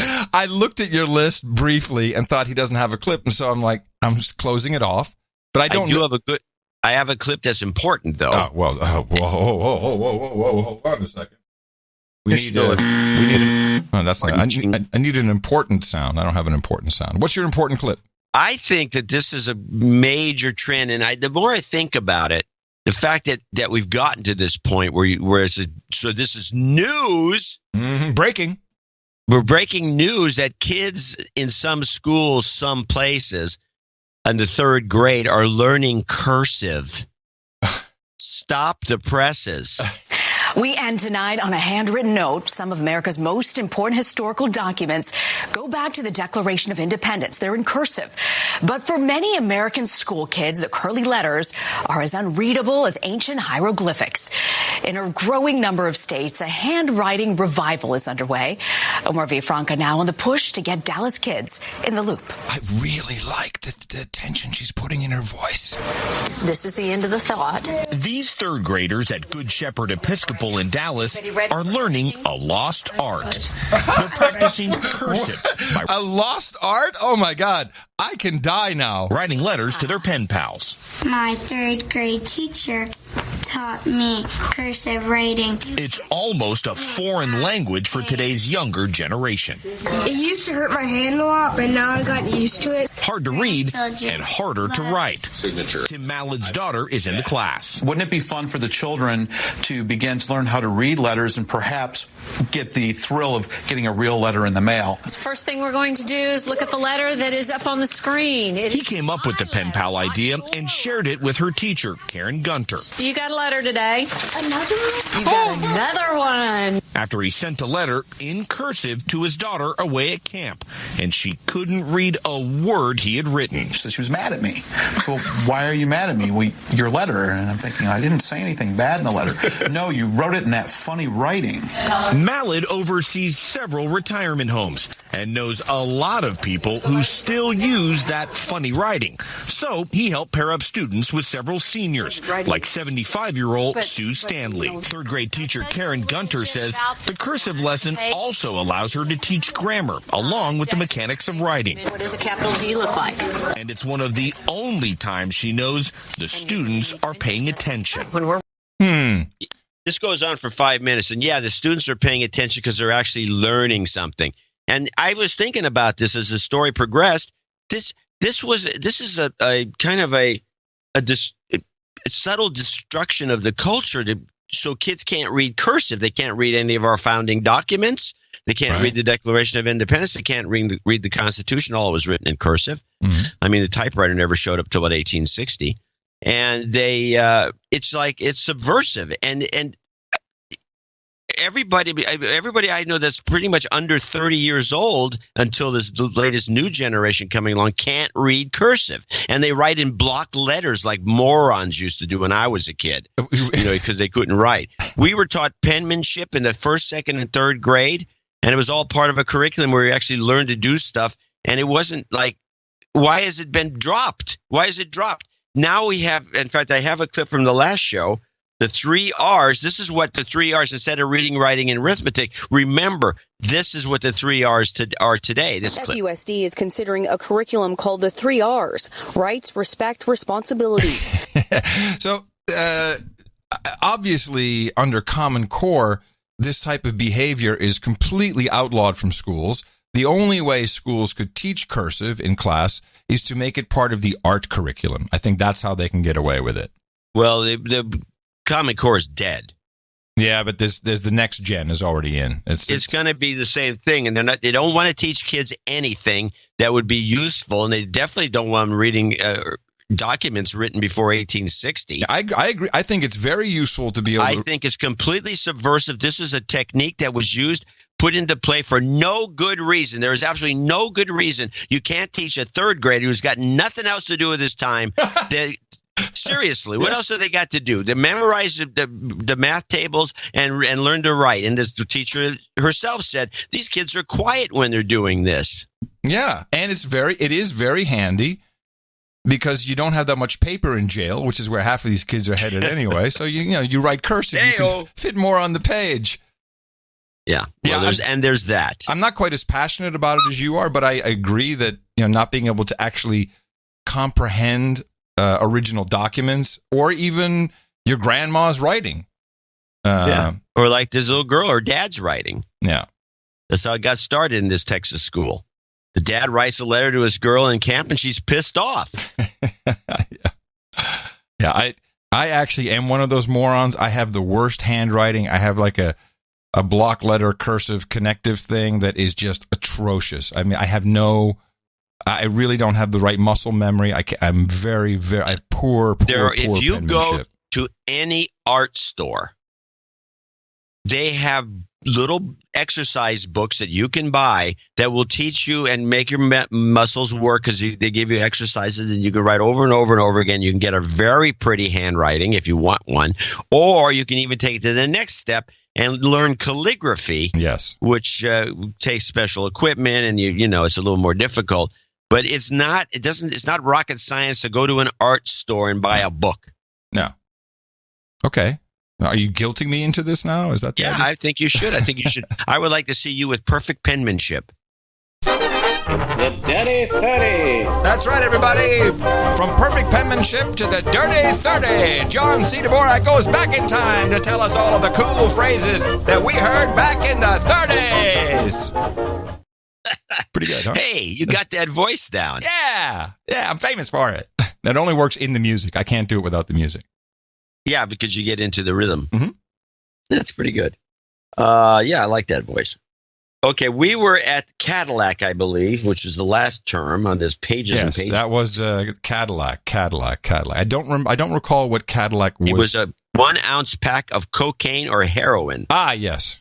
How could I forget? Then we had canary, and then cats or alligators. We got that cave. We got that. Okay, here we go. This is new. Check or checker? Cab. No, $1. Ooh, okay. Hey, give me a checker. Give me a checker. Huh. I wonder what the etymology of that is. Checker, a check. I have no idea. It might be worth looking into. Here's one you might be able to guess. A Chicago overcoat. I know Chicago boots because Chicago boots is when they throw you in the river, way down. It has to do something with gangsters killing you. It means a coffin. Ah, yes. So you were close. Yeah. Okay. Good. A Chicago typewriter. A Chicago typewriter. Yeah. I give up. A Thompson submachine gun. Ah, of course. I could have known that one. I've heard it. Yes, I've heard the reference. A typewriter. Yeah. And it's also the synonyms are chopper. Yeah. And gat. Yeah, Gatling. A Gatling gun. A gat. Yeah. Okay. A chisel. Chin. The guy's a chiseler. I don't know.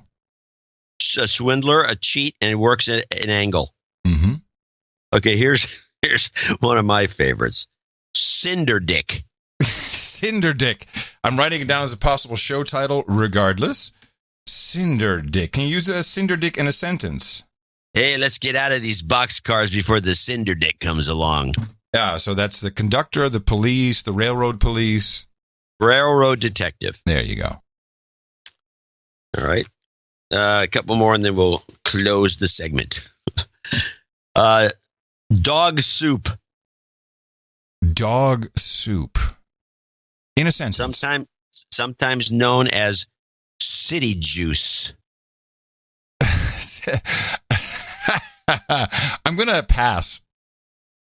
Hey, Mabel, give me a glass of that city juice. Ah, water. Gotcha. Clam bake. Has something to do with lesbians, but I'm not sure. No, it's a wild swing. Nice try. A clip joint. Clip joint? Yeah. A whorehouse? A nightclub or gambling joint where patrons get flim-flammed. and now I need flim-flammed. Flim-flammed. Copper. A policeman. Yes. Crumb. A small-time criminal. A fink or a loser by social standards. I think you're. I get half a point. I think you get a full point. Oh, okay. Thank you. Crust. Crust. Well, of course, I immediately got a pie crust in mind. Crust. No, it means to insult. Oh, to diss. Gotcha. Yeah, I don't have my bell. Still crust diss. Diss crust. Crust diss. Yeah. Curve. Yeah. And I think you need the context. Boy, that threw me a curve. Unexpected event. Disappointment. Disappointment. Okay. Yeah. I don't know why this is on here, but I'll read it. This will be our last one. Cute as a bug's ear means very cute. Let me do another one. That's not really a good one. No. A cement mixer. Cement mixer. Good one. Yeah. Maybe that's the guy who kills the guy? No. A cement mixer was slang for a bad dancer. No, okay. That's not the best one. I always want something I can use in modern life. No, we very few. I mean, we have Detectives next, which is Dick, Seamus, Gumshoe, and Flatfoot. I think are still in play. I'm going to use Cinder Dick just for everything. Cinder Guy's dick. like a cinder dick. You know, it's not a dirty 30, but someone sent me a term that I've used that we used to use in the 70s, which I liked, synonymous for television, the boob tube. Yeah, the boob tube. Remember I think that? that's still in play. Really? Yeah. I think so. All right, we'll close this and we'll continue at a later date. Okay. That's right. Dirty 30. That's Dirty 30. We do it once in a while here on the New Agenda Show. We try to find something that we can use in our daily life that will confuse everybody. That's right. Today we chose Cinder Dick. Tune in next time for more of the Dirty 30. So I'm watching, one of my pet peeves is the use of memes, mostly negative memes that are part of a lexicon that has been disproven. It's like the gassing in Syria. Oh yeah, well, that's a bad example. It's been proven that original gassing where there was the red line and Obama was supposed to bomb. Let's try this. 97% of all scientists say climate change is real. Yes, how about there that you go. one? That's the another best one classic. To use. Yes. Well, there's a classic there's a show on CBS which is I think it's kind of junk TV.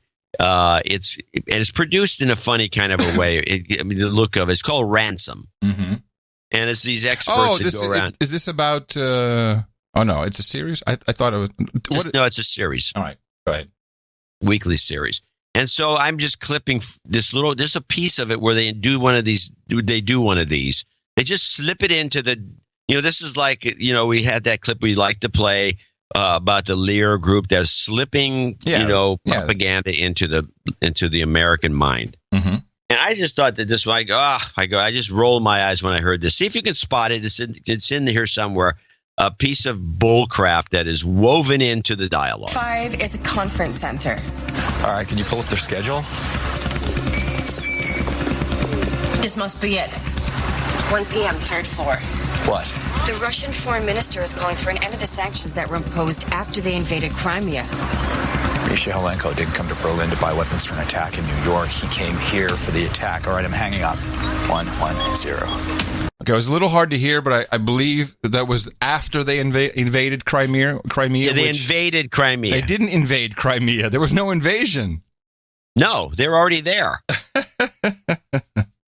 There's no invasion. They make it sound as if they want to put into the listeners or the viewer's mind the tanks coming in like they did in Hungary, I think this was in the 50s or 60s.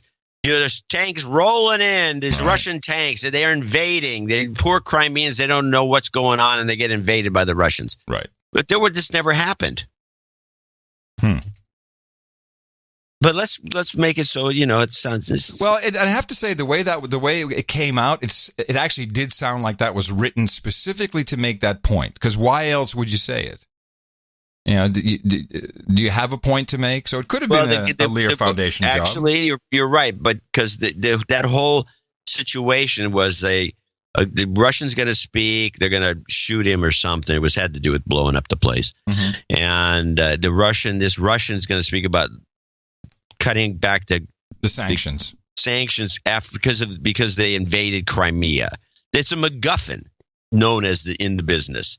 It could have been a million different things because the guy you never met the guy. It had nothing to do with the storyline. No. So they just threw it in. So if you're going to throw in a MacGuffin, let's throw in one that's got a little piece of propaganda attached to it, so we can just keep pumping this into the public domain. So people will would you ask the guy in the street after they saw this show, did the Russians invade Crimea? Yeah, oh yeah, sure, yeah, they did. What I'd ask the guy on the street is, what is a MacGuffin? A MacGuffin is used in a lot of mysteries as kind of a variable. It's a variable that has nothing to do with the main plot or storyline, and it can be anything you want it to be. It's like all of a sudden they're chasing down a vial of uranium. That vial of uranium can also be a fantastic diamond from Egypt. It could be a kidnapped child. It could be a million different things. It's got nothing to do with the way the plot goes, and it's called a MacGuffin because it's a variable. It could be anything. It's not important what it is at all. It just has to be sound interesting. And that's what a MacGuffin is. To remind everybody about the Lear Foundation and their work in Hollywood, here's a short clip of them. I think this is boasting about the numbers. So in the course of our work, this is in the 2 years, 11 to 13, 335 storylines that we worked on have been aired. We've worked with 35 networks in the past 4 years, 91 different television shows. I'd love to have an update on their numbers. I wonder how they're doing. It must be so fantastic. They must be. Oh, it's got to be way up. They got to be I think they're responsible for this. Yeah, I'm going to tend to agree. Yeah. It sounded extremely inserted. I got 99 glitches.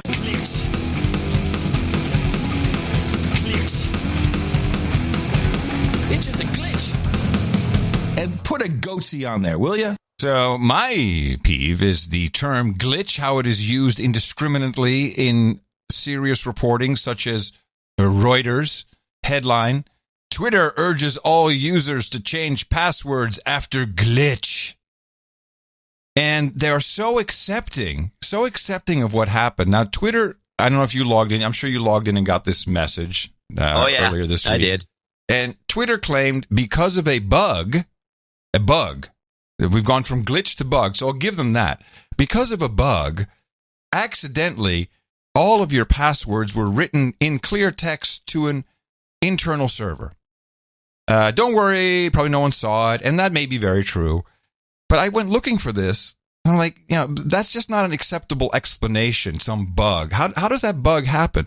In my mind, if you are doing an encrypted website, and I've done a few, you never actually see the password.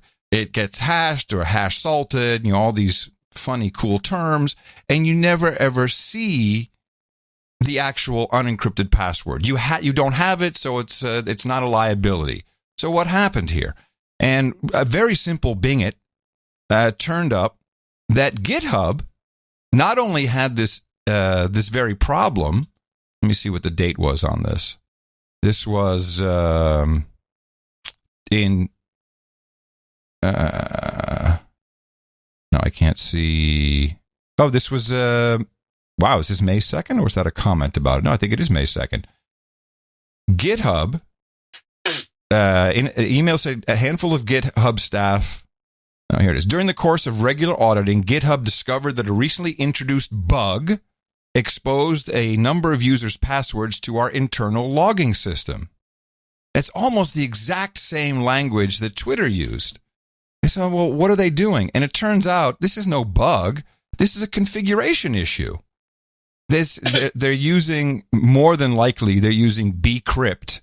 And if you set it up incorrectly, this thing will literally create this log file with those passwords embedded into it. It's a switch that you set, I guess, on this bcrypt stuff.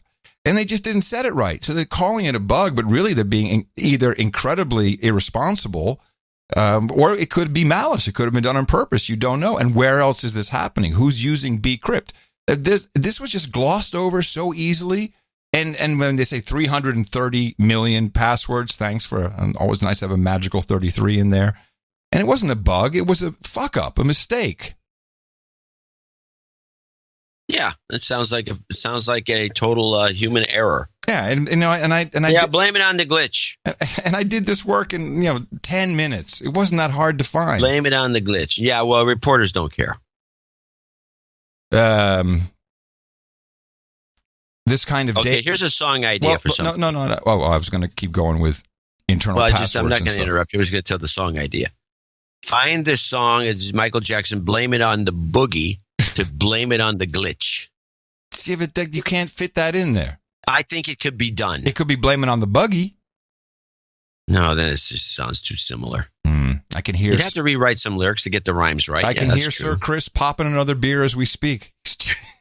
The guy's becoming alcoholic since he's been doing stuff for the show. Like, hey man, I'm drunk. Don't worry about me. Of course, having these internal accesses to passwords and user data is a problem. And luckily, we're seeing more stories about the horrific place that is known as the face bag when it comes to this. Facebook is investigating reports an employee was using work-granted access to stalk women online. Jackie Stokes, the founder of cybersecurity firm Spyglass Security, tweeted about the issue. In her tweet, Stokes says she was told a Facebook security engineer used work access to stalk women. Stokes said she had proof in the form of logs from dating app Tinder. So, Professor, what more can you tell us about this report? Sure. Well, it's been reported that this person is on the security analyst team. So they may have privileged access to information about users. And they also may have the ability to match up Facebook users to Tinder as well. We know that Tinder runs off of the Facebook API. There's connection points there. So we just don't know yet what type of abuse might be happening or if any abuse is happening. But we need them to investigate and be transparent here. So what I liked about this story, besides that, obviously you can't have that happening, is that FaceBag already has all the analytics. They understand.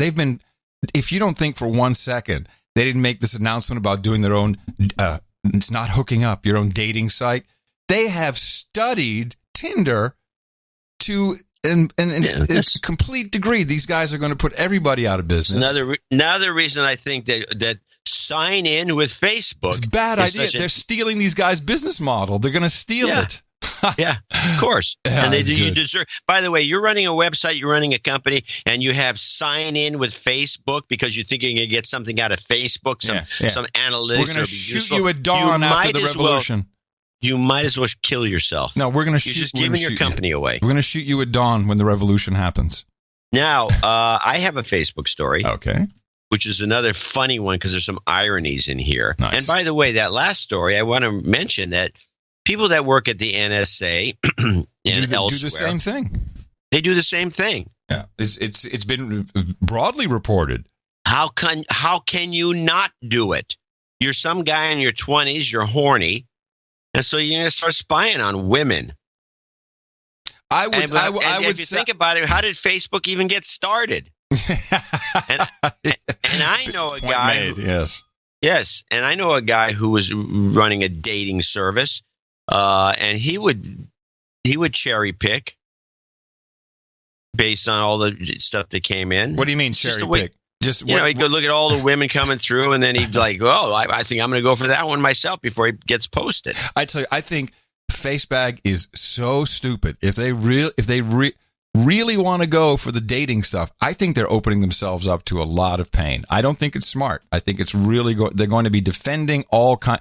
I mean, someone gets raped, FaceBag's fault. It's all going to be their fault. Oh, no, I agree with you. And this kind of is a prelude to that is this particular clip on Facebook scammers on ABC.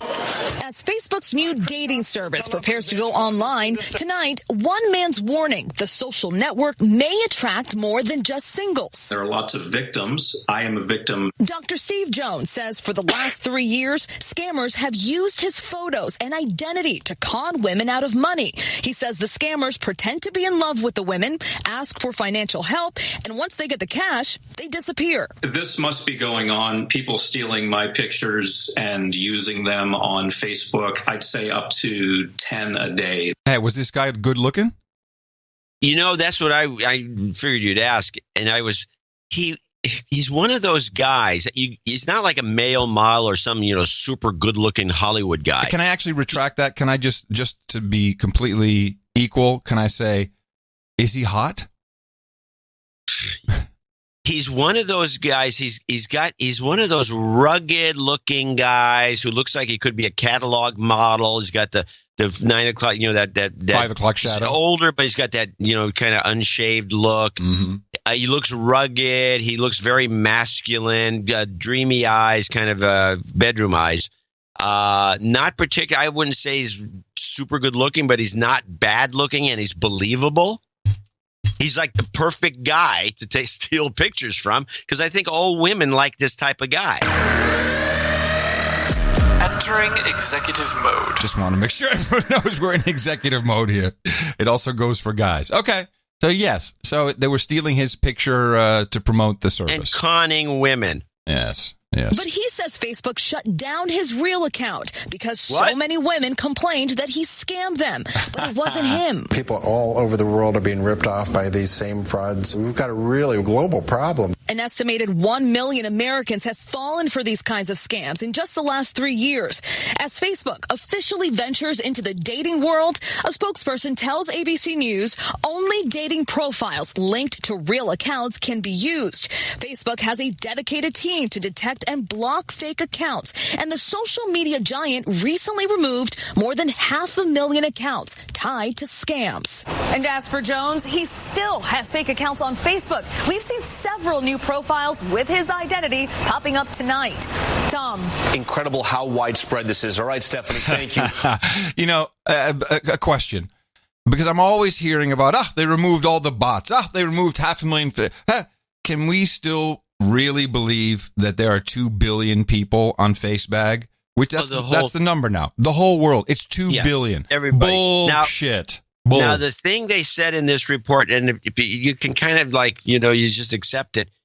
They've removed 500,000.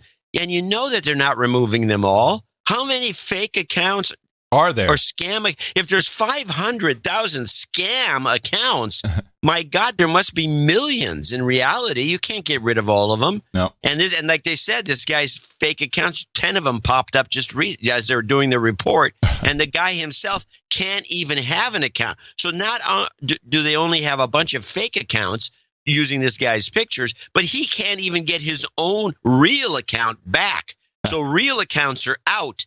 Fake accounts are in. Fake is the new. Yes, fake is the new real. Fake is the new in. The new out. The new real. Fake is the new real. Yeah. Fake is the new real. It's unbelievable. Well, Facebag also is pondering some other ideas, which one of our producers caught on the financial networks. That's right. Facebook is exploring an ad-free subscription service. Sources telling us that the company is doing market research to see what consumers want in the wake of concerns about data collected for ad targeting. On Facebook's earnings call last week, COO Sheryl Sandberg saying that they've thought about ways to make money other than ads, saying, quote, including subscriptions, saying that they will always continue to consider everything. But a subscription service is unlikely to be a needle mover for Facebook. According to Wedbush's Michael Pachter, he predicts about 1% of Facebook's users would pay about $5 a month. Atlantic Equities' James Cordwell says it would be bad to shift some of Facebook's most valuable users in terms of advertising behind a paywall. And Aegis' Victor Anthony warns that a paid service without ads would need to include media content similar to Netflix or some other added value to be enticing to users. As for the cost, Facebook earns nearly $8 a month from its North American users from ads, so they'd have to compensate for that. And the cool thing is, if you pay your $5, they'll still sell your information. You just won't see ads about it, because that was very clear from the report. And there's one other thing I should mention, that at some point, you'll still see ads. That's the old subscription scam. That's what Microsoft did so well with Skype. You know, you pay. There's you got to pay for Skype, and it's got part of Office and all these other things. It's like you can't just get Skype anymore, pretty much. And you pay for Skype. I have an account with money in it, and they can still give me ads. Yeah, all over the place. Yeah, that's the old scam. Well, it's a good one. It's very effective. Yeah, no kidding. I was reading that. Remember, what was her name? Ellen Pao. The former CEO of Reddit. Yeah. She's still in the news. It's also referred to as Chairman Pao during her time at Reddit. I think she posted this. Oh, no. She asked this at a... What was this? Here, former Reddit CEO was referred to...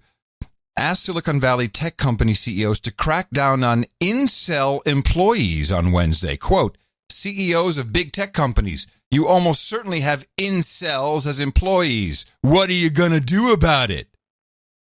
Thereby saying that, because we had the incel in Scandinavia who went on a killing rampage. Yeah. So now if you're involuntary celibate or identify as such, you're now a threat. You're a danger. Since when and why? Well, I don't know. Ask Chairman Powell. And half of Silicon Valley is an incel, from what I can tell. And the other half is exactly the opposite. But yeah. And you got to wonder what it's like at these companies. And the veil is being lifted a little bit on the Googles. As there's pandemonium over there. Listen to this report. This is from your neck of the woods, KCRW. Come on, Casey. From Iran, Google encourages its employees to bring their whole selves to work. And we've seen in the last few months that maybe isn't such a good idea. You remember engineer James Damore's freelance human resources memo on women in tech and the firestorm it caused? But there have been more incidents. The Wall Street Journal reports the Googlers for Animals employee group wanted to bring the head of anti-meat group PETA to give a talk on how the national conversation on racism affects PETA's fight for animal rights. But PETA's conflation of so-called anti-animal bias with racism upset the Black Googler network, and Google canceled the PETA speech under objections. There are other employee groups. Militia at Google wants the right to bring guns to work. Sex Positive at Google is upset about the filtration of sexually explicit material on Google Drive. It all makes me wonder, don't these people have work to do? They're blowing up. They're blowing up internally. The social justice warriors. Well, because they don't have work to do. The guy actually hit the nail on the head accidentally. He doesn't even know. It's just one big algo running the whole thing, and people go in, bitch at each other, and leave at the end of the day. Is that what you're saying? Or don't leave. Hey, do you want to do fur babies? Because I also got some cool responses on the dog thing. I have a couple of letters I want to read. Okay. On the dog thing, and then you can counter what I have to say. Oh, I have some pros and cons. You know, I just put everything in there I received. What we're talking about here is my assertion that young people substituting having children with having dogs has reached epic proportions, and I believe it is rampant throughout certainly the United States, maybe other parts of the world as well. And I will certainly exclude the Middle East. They have a very different view on dogs in general. They hate dogs. Yes. The Muslim religion does not just the Muslims, man. Dogs. Not just the Muslims. The Israelis don't like them either, from my experience. It's probably a Middle Eastern cultural thing. That's what I'm thinking, yeah. In rural Mississippi, says John J., I certainly do not see the young couples with dogs phenomenon Adam keeps harping on. My wife and I are both 33-ish. We have 2 kids and 2 dogs. Most of our friends have kids and dogs. We don't have crazy friends with dogs as surrogate children, and I don't see them around town. There are plenty of dog-friendly bars and restaurants around the areas, and we bring our well-socialized and behaved dog with us on occasion, especially to the beach. I'll agree with John and say that it's a phenomenon confined to the Dementia B areas of the country. Well, KG5ZFA73s. 73s. Very interesting. I received a note. John the Brewer. I received a note from RM. Listener since show 1, contributor, occasional donor, and I must reply that John is possibly unhinged on this topic. I live in northeastern Missouri. Same state. The town. No, that's Mississippi. Oh, I'm sorry. I have Missouri? No, my letter yours was from Mississippi. John the Brewer from Mississippi. I'm sorry. You're right. I'm sorry. Missouri. I have other places. The town I work in has less than 4,000 residents. I only know a handful of people, regardless of age, that are dogless. In this small town, it is commonplace to see people bring their comfort dogs to the grocery store. And until we changed our bylaws to prevent it, a number of our Elks Lodge kept wanting to bring their dogs into our private members-only bar. When I go to the city on the weekends, I usually travel to Wentzville, Missouri, one of the fastest-growing areas in the country that's gained about 10,000 population per census. Today, about 30,000 residents. When I saw Super Troopers 2 in the local high-end theater with leather recliners and bar service, I saw one moviegoer bring their dog into the theater, and it was for the entire movie. When I was a student at the University of Missouri St. Louis way back in the day, 2012-ish, it was routine to see people bring their dogs to class. You got more? Because I got a couple more. So I got you on the theater thing. I told you they'd be in theaters. Well, here's another one on your side. I think kind of. But then again, I was starting to think about this because I brought up the dog issue at the Theodorbs. At the Theodorbal birthday party where the kid was the only one not interested. And they all talked about dogs, but there's kids there. There's another baby at the table. And a lot of people, I remember this from years ago, there was some idea that you get a dog, and if you can raise the dog, then you can raise a kid. But if you can't even keep care of a dog, why bother with a kid? And there was that sort of thinking, which I still think is in play. Mm-hmm. And I think a lot of it has to do with that. Not by the psychos who talk to their dog and think it's a kid. My name is Grant, and I'm a millennial listener from Lincoln, Nebraska. I'm not sure how much more popular dogs have become, but we definitely have our fair share of dog-obsessed people. Lincoln, Nebraska being a city. In fact, my boss quit her job here to open her own business, a 2-story indoor dog park. Yeah. That's pretty funny.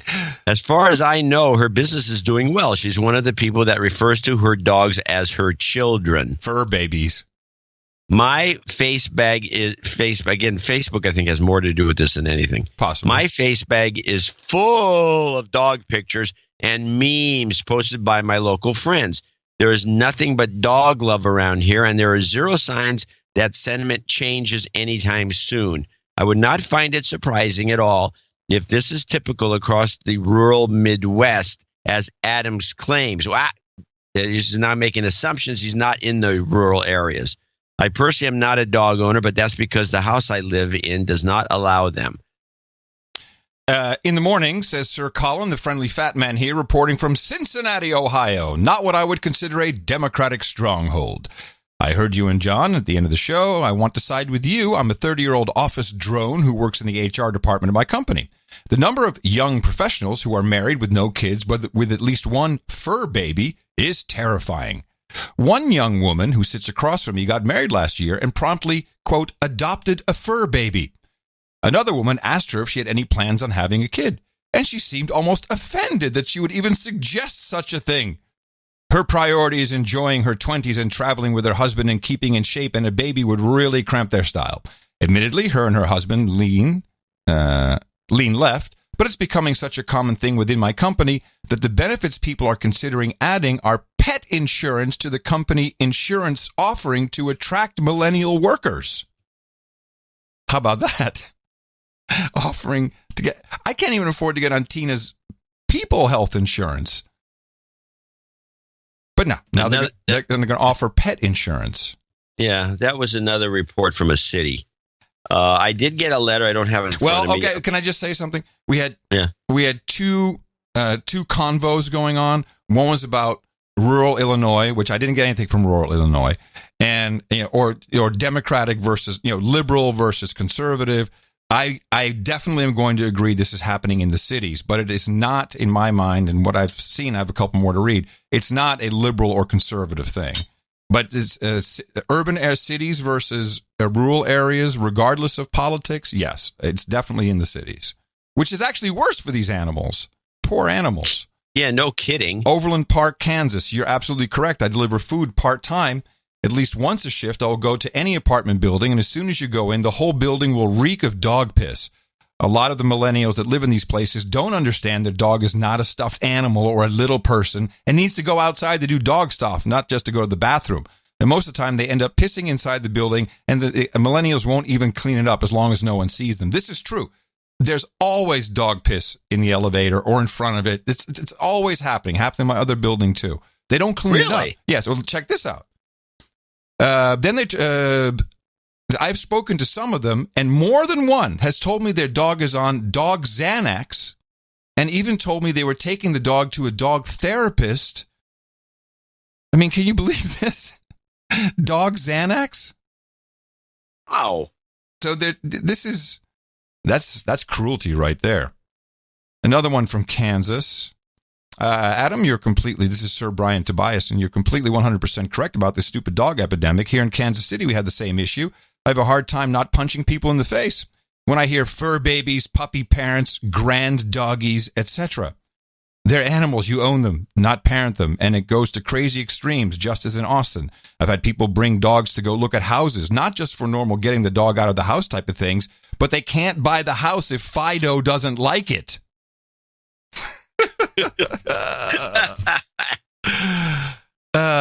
We have Emma. I'll add into what I'm sure are dozens of emails about dogs. My husband and I live outside of Pittsburgh, Pennsylvania. Have 3 kids. Hope to have more. We're Christians, and that influences our viewpoint towards kids. Among our Christian friends in the same life stage with similar values to ours, we're in the minority of the ones having more than 2 children or having kids at all. Lots of them have dogs instead. Pittsburgh is a decently liberal place. Sorry that we aren't in rural Illinois. Still, I think it shows that dogs are as valuable as kids' mentality is really becoming normative when it becomes acceptable to people of faith whose worldview should affect their lifestyle choices. Take care, says Emma. And from Oklahoma? Well, that was a letter that pointed out there may be a political difference. Well, then you're equating religion with politics? Yeah. Okay. Well, I definitely think there's yes, sure. But I think when it comes to religion, there's a whole bunch of things, not just, you can't say that's just politics. She says clearly it's a religious thing. Luke says, we are not in a leftist hellhole like Oakland or Austin. Thanks, bro. But the dog problem is here, too. I had a coworker. Where is he? He's in Oklahoma. I had a coworker. Oklahoma City. He doesn't say that. He says Oklahoma. I don't know if it's Oklahoma City. I had a coworker tell me her dogs were her kids. I told her, no, they aren't. My own very aunt. A better line, by the way, should be, what? You gave birth to a dog? How does that work? What were you doing before that happened? My very own aunt had an Easter egg hunt for her dog and her dog's friends. My brother and his wife treat their dogs like kids. Hopefully this will stop now that they're having a child. I've seen them in coffee shops and home improvement stores, but not yet while eating out. Kids' playgrounds are full of dogs, and I hate it because the chance of getting bitten is high where there's lots of kids screaming and playing. I give the owners the old stink eye and tell my kids to stay away from the dogs. We definitely have people here that treat dogs like kids. So I did do a little more research into this. Let me see, was there one more that I wanted to read? Oh, there was one from Ireland. Hold on. It was the only international one. The cantankerous fuddy-duddy was wrong about dogs. I guess that's you. Hey, John C. For cantankerous. The phenomenon of dogs as the new children is widespread. In the rural west of Ireland, I can confirm that people have lost their minds over dogs. Dogs have never had it so good, and it's similar all over this country, and there's dog shit everywhere.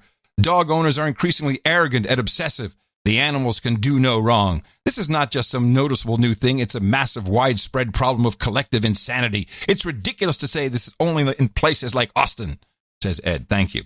So I did some research on this. Also, from a psychological standpoint, and all this is, there's lots of stuff backed up in the show notes, nashownotes.com. Taking care of a dog is very similar.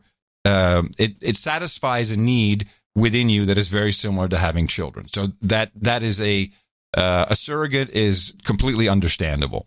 More interesting to me is a couple of articles about the pros and cons of young people, millennials. It's not always specific why they should or should not have children.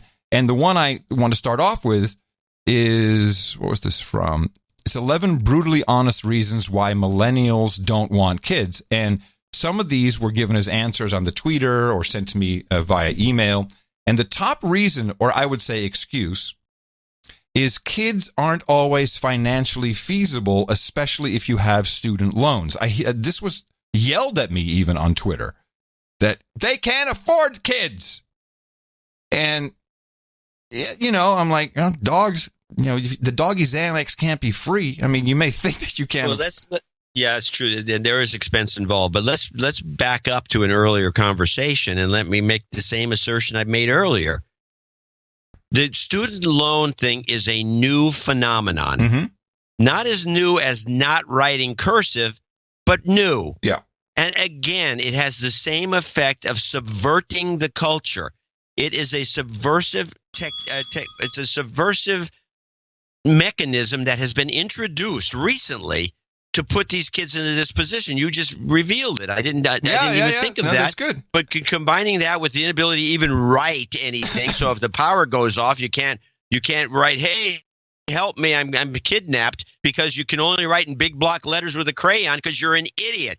This is what's going on, and there's nobody noticing it or stopping it. Well, we're noticing it, and along with that, also reasonably new is the whole SJW thing about service animals. This is only now coming to a head where people are starting to reject this, because everyone had their fur babies, but their fur, you couldn't take them on, you couldn't easily take them on the plane. And so people came up with these bogus scam ideas. Hey, if I put it as a service dog or an emotional support animal, then no one can question me, which is not entirely true according to the ADA and the rules and regulations.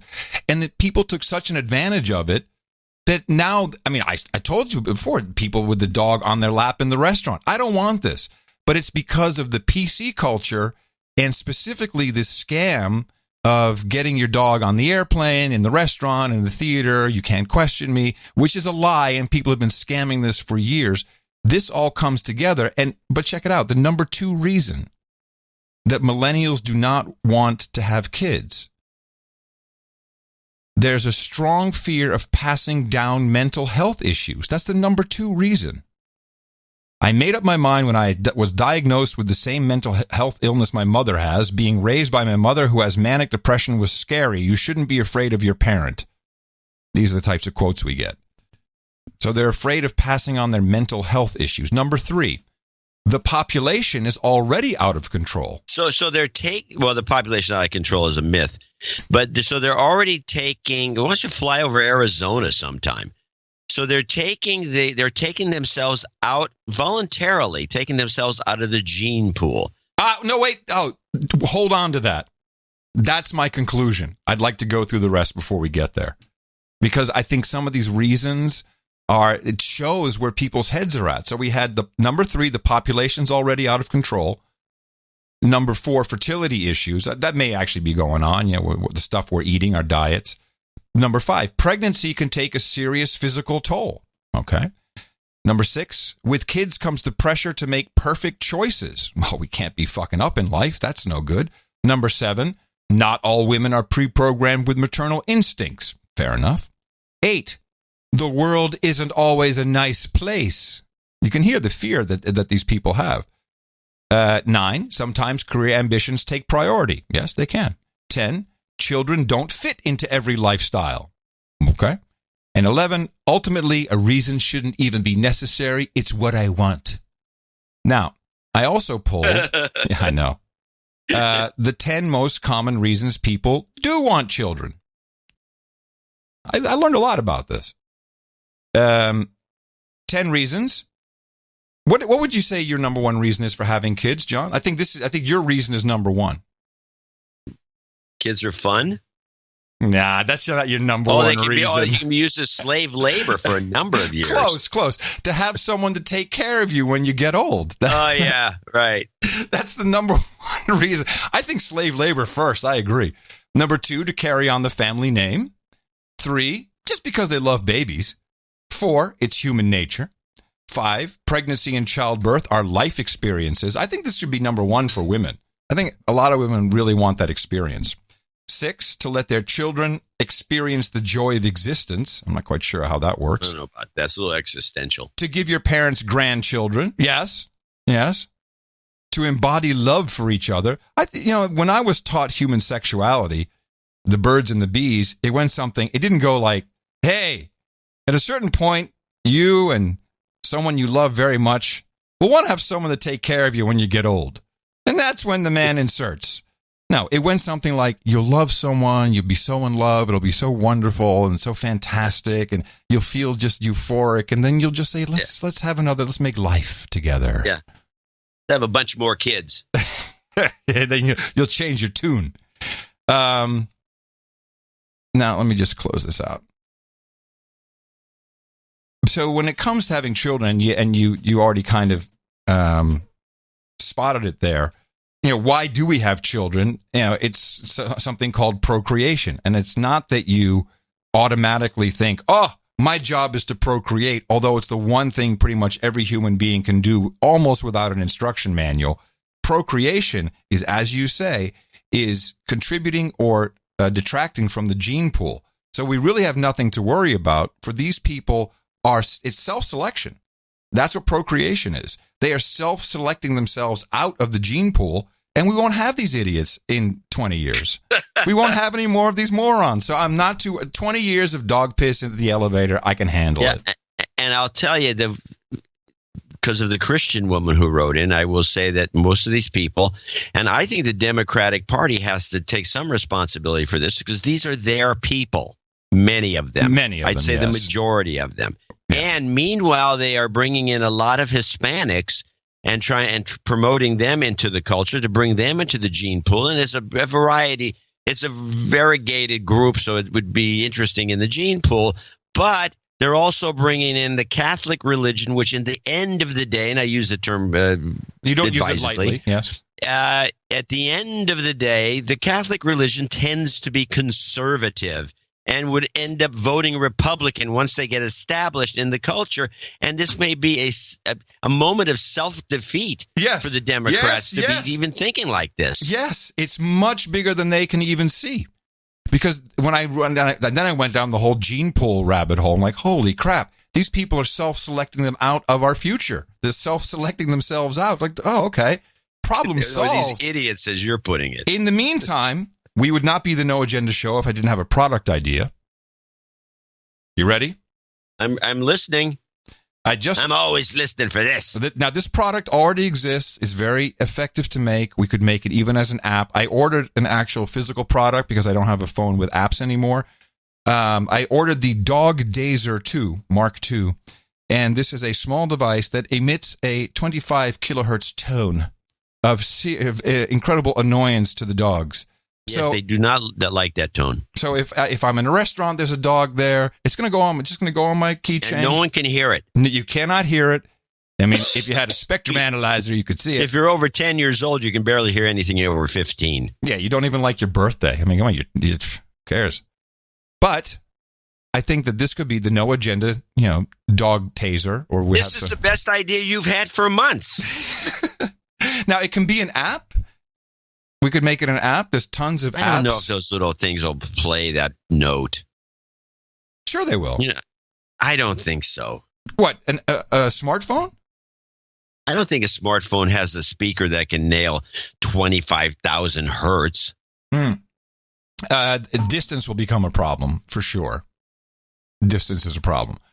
That's why I like, just you need a dedicated device tweeter. Yeah, a device. It should be a keychain. It's just a keychain, and the speaker does not have to be that big. It just has to be high quality. It can hit that note. Piezo. And piezo. Piezo. Well, you say piezo, I say piezo. Yeah, but I'm very excited about bringing this to market. I think we should do a Kickstarter. This may be our exit strategy. I'm going to show my support by donating to No Agenda. Imagine all the people who could do that. Oh yeah, that'd be fab. Yeah, on No Agenda in the morning.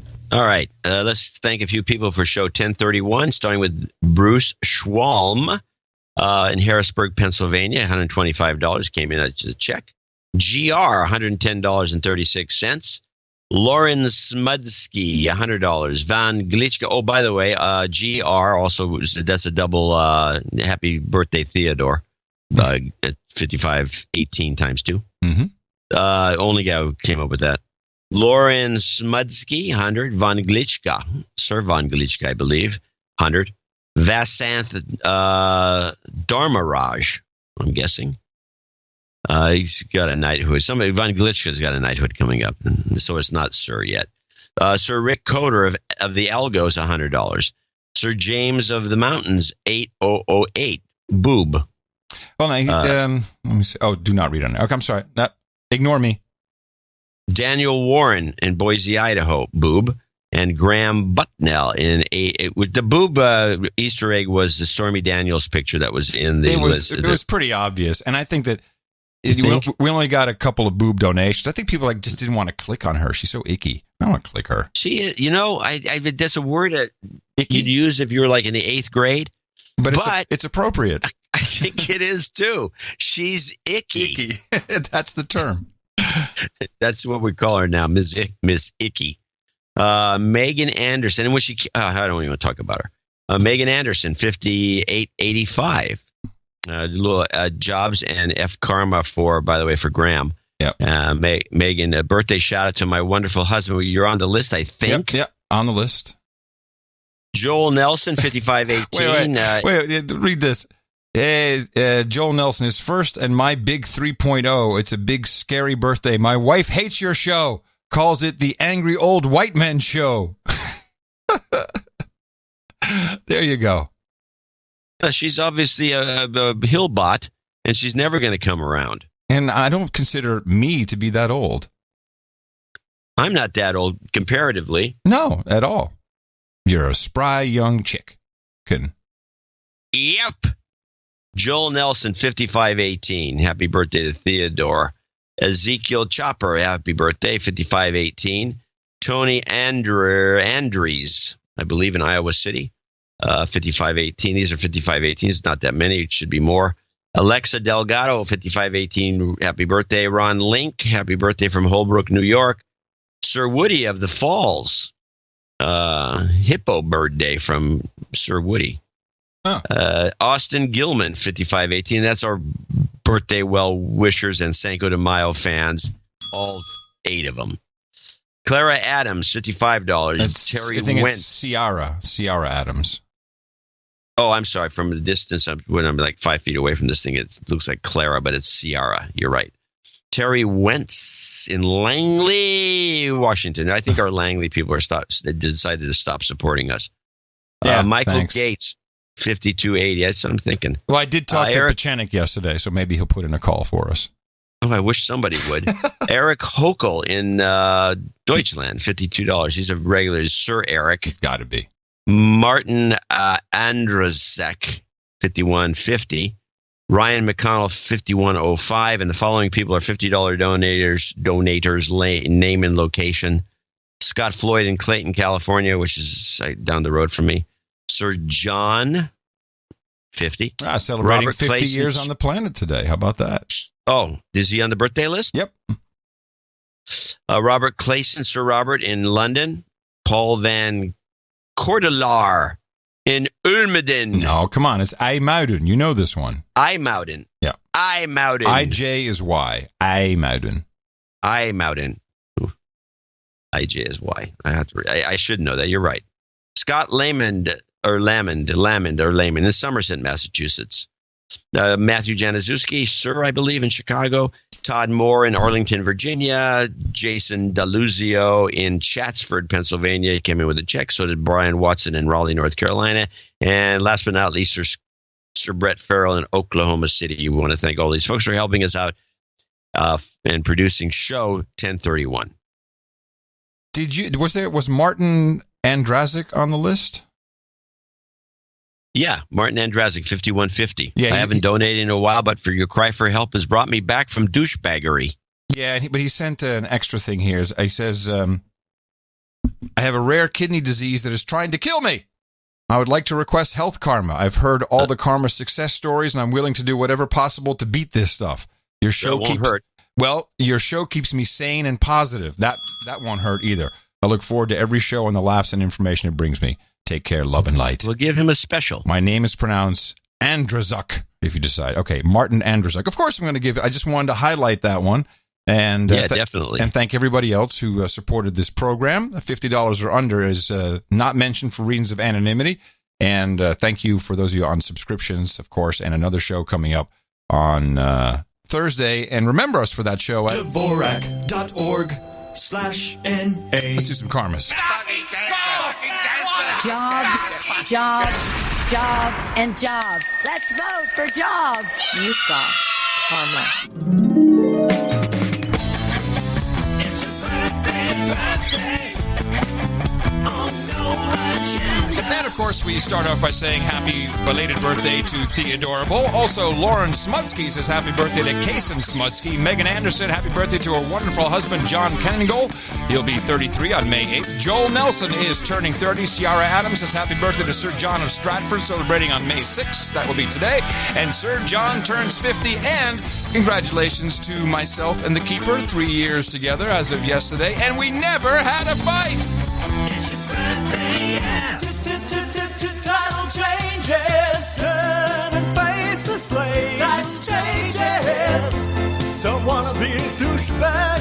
Title change, SirFindItClassifieds.com becomes Sir Rick, coder of the Algos, an official title change. We always want to make note of that here on the No Agenda Show. No nightings today, so step it up, people, for Thursday's show. NoAgendaShow.com, Dvorak.org/NA. All right. And, let's see. wait, Eric had something he wanted us to mention. What was this? He's not going to keep doing rings forever, is what he said. No. The special edition sterling silver rings. That's what he's going to stop doing. So I guess go to noagendanation.com and you can find out more. There is a coupon code. Trifecta gets you 50% off. What? He's selling the store. We were talking about infertility and some of these other things going on. I do have a report. Now, I'm going to preface this fast foods report with the notion that the fast food companies aren't advertising enough on NBC. Makes nothing but sense. With a new warning about fast food and pregnancy, an eye-opening new study finds that eating too much fast food can make it more difficult to conceive. NBC's Kristen Dahlgren has the story. The new alert tonight, fast food could be slowing down how quickly some women become pregnant, while fruit could mean quicker conception. Researchers analyzed the preconception diets of more than 5,000 pregnant women and found those who ate fast food 4 or more times a week took more than a month longer to get pregnant and doubled their risk of infertility, defined as not being able to conceive after 1 year.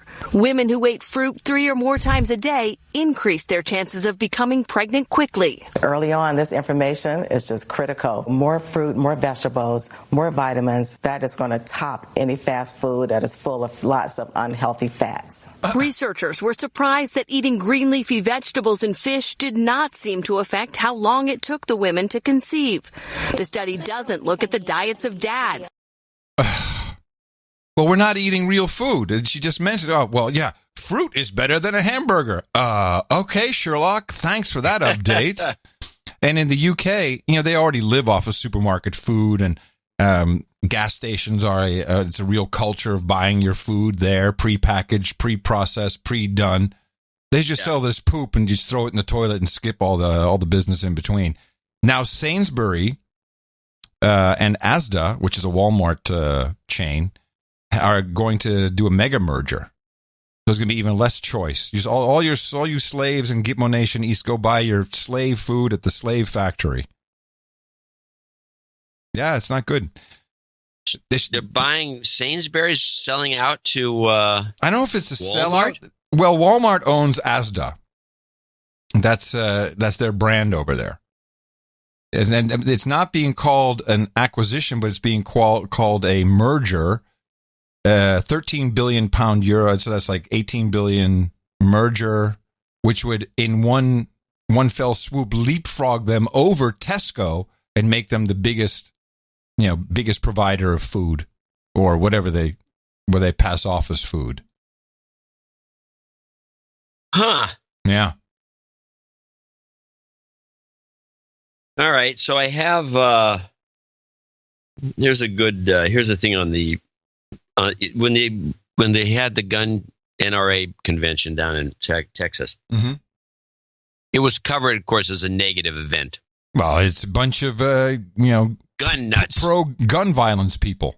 But I thought that they gave a pretty honest report here on this network. This is the NRA protest, because what they did, they summarized it, I think, with what this is really all about. The fight for gun control following the Parkland shooting tonight at an unlikely location, the NRA's National Convention in Dallas. Vote them out! Vote them out! Protesters carrying signs, chanting. Among them, parents of some of the victims of Stoneman Douglas High School. The father of Joaquin Oliver today inviting the president to his Florida home to discuss gun reform. Spend 5 minutes of your time in Joaquin's empty room. Then you will feel what we're going through. And Fred Guttenberg, his daughter killed in the shooting at Stoneman Douglas High. All I think about is her running for her life. That shooting and other massacres casting a pall over the NRA conference. After a few days of grieving, I just decided there's just nothing else I can think of doing but to do something about this. But not deterring its members following a speech Friday from President Trump. They said, going to the NRA convention and speaking today, that'll be very controversial. It might not be popular. You know what I said? Bye-bye, got to get on the plane. The defiance against lawmakers wary of new gun legislation just months ago. Some of you people are petrified of the NRA. You can't be petrified. Replaced now by steadfast support, appealing to the thousands in Dallas who back the NRA. My father always taught us, guns don't kill people, people kill people. Tonight, as the debate resting on the foundation of free speech unfolds, one side, it says, fighting for life, the other for liberty. All right, Marcus Moore joins us live outside the NRA convention. And Marcus, you've been talking with people on both sides of the debate, and you're hearing talk of the midterm elections over and over again? Yeah, that's right, Tom. I've talked to them on all sides of this issue, and almost every time they bring up that midterm right around the corner and how they plan to vote in the politicians who support their cause and vote out the ones who don't. Tom. Marcus.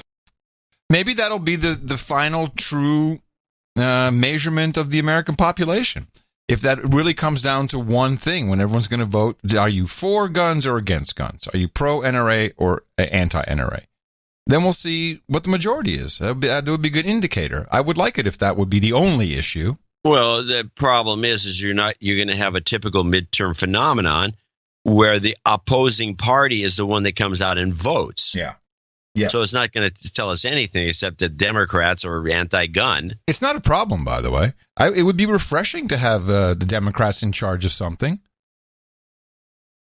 They've been in charge before. I know, but just for the show. Oh, for the show. Yeah. It'd be refreshing. It's better than listening to all this grousing. Yeah. I had a gun clip here. So proudly we hail. Hundreds of students across the country are firing back at fellow students fighting for gun control. You pointed this out on the previous show. You had a local clip, and the narration went something like it was pro common sense gun regulation or people who don't mind the gun violence. What was it? What was the exact term? Oh, no, the way they presented it was people that are pro Second Amendment and people who are against gun violence. Yes, thank you. So Second Amendment means you're for gun violence, and you're either for gun violence, which means you're for the Second Amendment, because the Second Amendment is for gun violence. Yes. So this report, or you're against, yeah. Well, so this report kind of follows that line, and if you listen right off the bat, the pro Second Amendment students who are walking and protesting, they're not walking and protesting; they're firing. You see, they're firing at the other kids. You get it? Hundreds of students across the country are firing back at fellow students fighting for gun control. Senior Will Riley That's pretty good, isn't it? I think that's clip of the day. That was a good catch. Yeah, I got to take it now because otherwise, if the rest of the clip sucks, then you won't give it to me. So I got to take that. That's true. Clip of the day. I'll take it. All right, let's go back to it again. Back at fellow students fighting for gun control. Senior Will Riley organized this week's pro-Second Amendment school walkouts. This whole idea that the young people are actually anti-gun, that it's just not true. In rural Wisconsin, 15-year-old Matt Schenecker is in a legal battle with Marcus Ann High School over these T-shirts. This one showing guns and a grenade. But every year we go out hunting and to the range. It's enjoyable. His parents, Brian and Pam, say their family hobby is being used against their son, and he's being harassed by some classmates. They just said something like, you could be a next school shooter, maybe. Matt says he's been wearing the shirts all year, but it was only after the Parkland school shooting in February that the school's principal sent home a letter telling Matt to change the shirt because it was inappropriate. When Matt refused, he was moved to this cubicle for 2 days. When he says, well, your son's T-shirt's promoting violence, I said his T-shirts celebrate diversity. In April, Matt filed I think both sides of that argument are stupid. Wow. What to say? He's promoting violence. That's the counter argument, and the pro argument is no. It's diversity. Good one, Mom. T-shirts promoting violence. I said his T-shirts celebrate diversity. In April, Matt filed a lawsuit alleging that there are no school rules explicitly banning wearing clothing that depicts firearms and that doing so violated his freedom of expression. John Monroe is Matt's lawyer. Again, the issue here isn't really a gun issue. It's a speech issue. And, if Parkland had never happened and... But it is a gun issue. Matthew You hear that? But it is a gun issue. No, it's about a T-shirt, lady. Well, I don't think it is. It's a speech issue. Matt's lawyer points out that Marcus Ann High School allowed students to participate in school walkout activities supporting gun control. He is being paid by Wisconsin Carry, a pro-gun group, and Jeff Matt's school and its attorneys declined to comment on this case. It's child abuse. And they're the ones... Who's this reporter? Oh, I forget. But you want to hear some really cool social justice warrior crap going down at school? Listen to this report from New Jersey. After cheerleading tryouts back on April 13th. It's about cheerleading tryouts. And for those of you who don't know, who don't live in America, in high school, and I only witnessed this a little bit because of my moving around, but your team has cheerleaders, and your cheerleaders try out for these. And the girls that I knew, ma'am, they were every day after school. They were on the field. They were practicing. They were doing their kicks and their things. And it's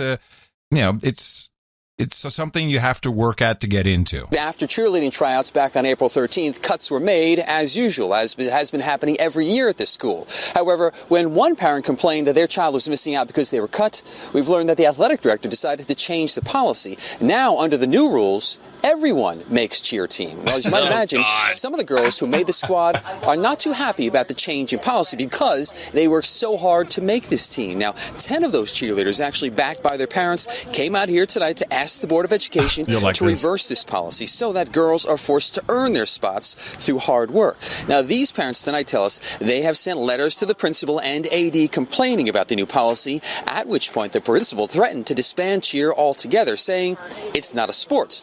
So now these teens, plus their parents, are taking their case before the Board of Education. Now that I tried my hardest and everything's going away, all because of one child who did not make the team and their parent complained. So now all my hard work has been thrown out the window. I love these children. Ah! She's just as triggered as the rest of them. This is great. All my hard work has been thrown out the window. Now, in a statement, the board told us the following. In order to facilitate a more inclusive program, the alignment between the various cheerleading squads would be modified to allow all interested students to be able to participate.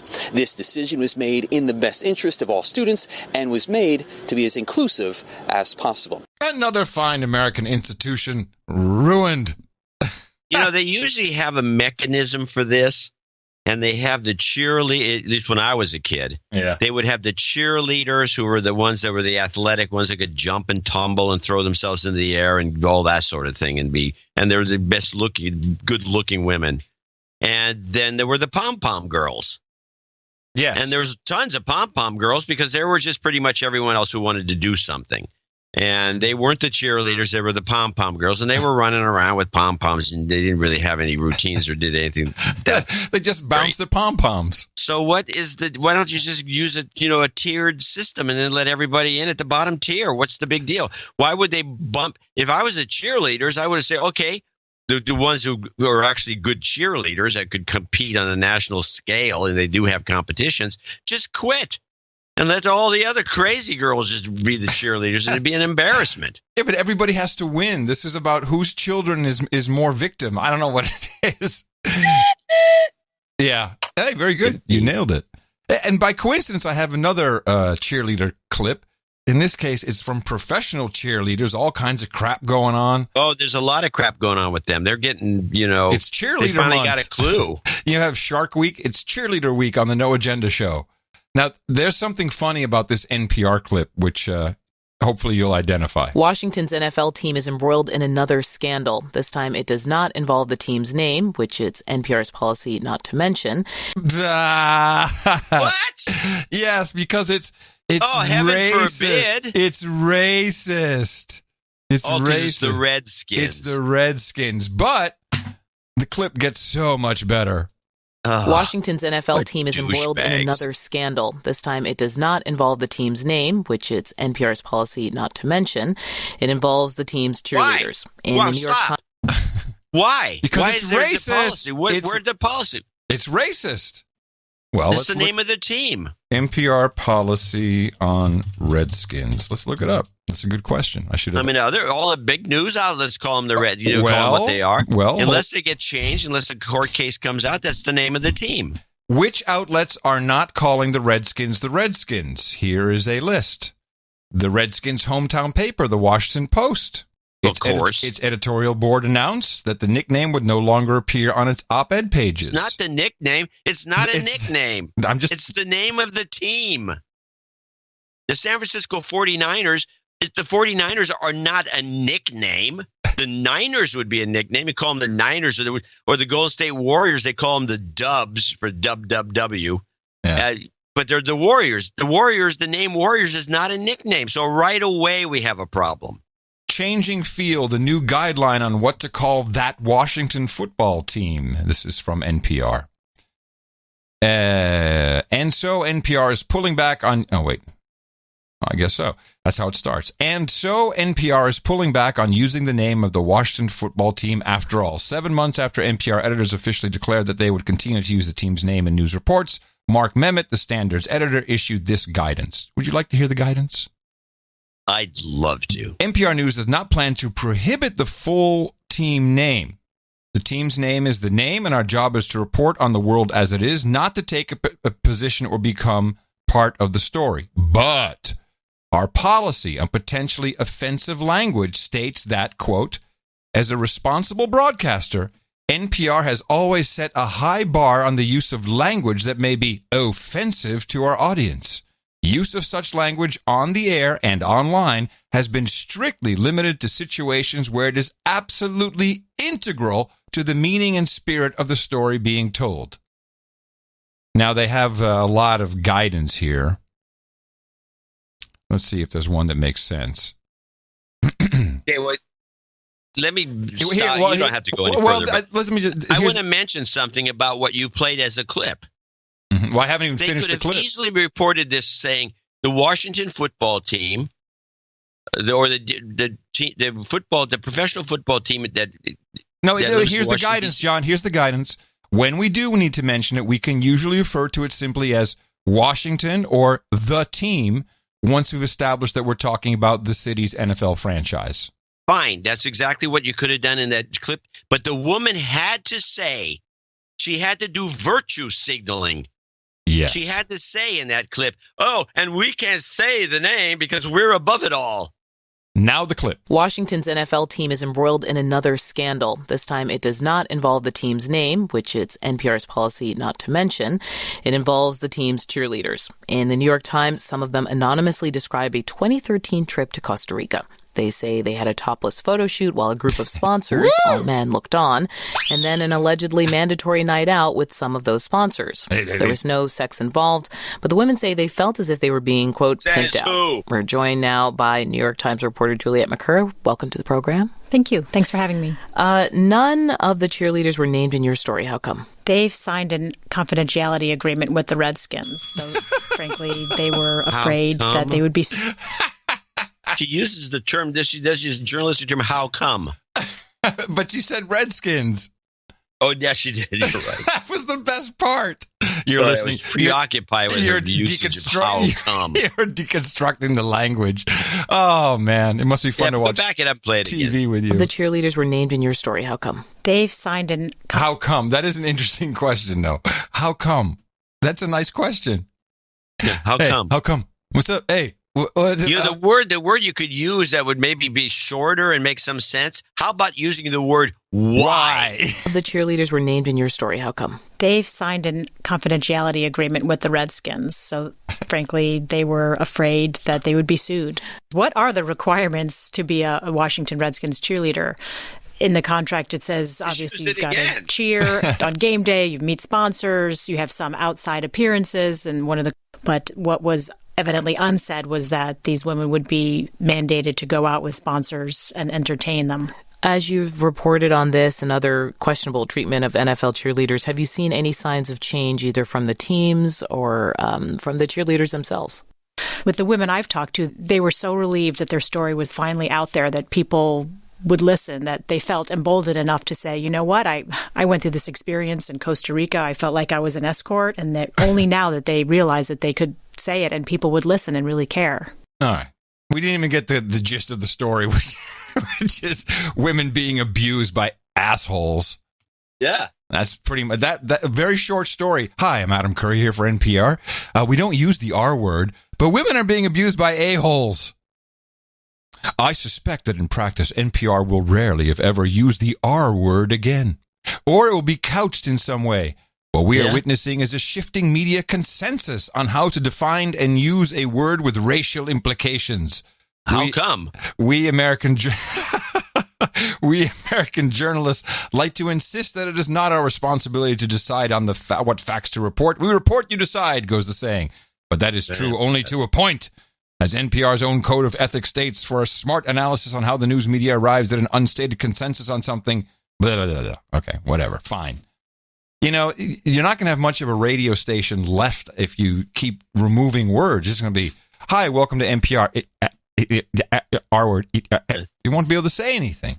Well, talking about Native Americans, let's play the Colorado State incident, which is in a funny way related. Another incident at Colorado State University is raising questions. 2 Native American teenagers say they were reported to the police because of their race. Nikki Batiste has the story. Can you put your hand in your pocket, please? Thanks. A questioning and pat down by police is not what these brothers expected when they signed up for a campus tour at Colorado State University. But a mother on their tour called campus police and said Thomas and Lloyd Gray, who joined the group late, were wearing strange clothing and made her feel sick. One of them has their left hand in his oversized sweatshirt the whole time. And it's probably nothing. I'm probably being... I can't hear. What's she saying? What do they have? What are they wearing? One of them had his hand in his sweatshirt all the time. And they had T-shirts on, from what I could tell you, as a sweatshirt, and on the emblazoned across was some sort of like graffiti that was you couldn't read, which is typical. Mm. There wasn't anything going on. Oh, okay. This woman was just freaky. Late were wearing strange clothing and made her feel sick. One of them has their left hand in his oversized sweatshirt the whole time. And it's probably nothing. I'm probably being completely paranoid with just everything that's happened. They're probably fine and just creepy kids. Are they white males? I think they're Hispanic, I believe. According to the police report, the caller, a white female, told police the 2 boys who are Native American were laughing and keeping to themselves and did not seem to be interested in the tour. After showing the campus police an email confirmation for the tour, they were let go. That's when they called their mother, Lorraine Gray. Then I get a frantic phone call from Thomas saying, somebody called the police on us because we were quiet. According to the police report, Lorraine then called CSU and said she was upset and felt that her boys were being racially profiled.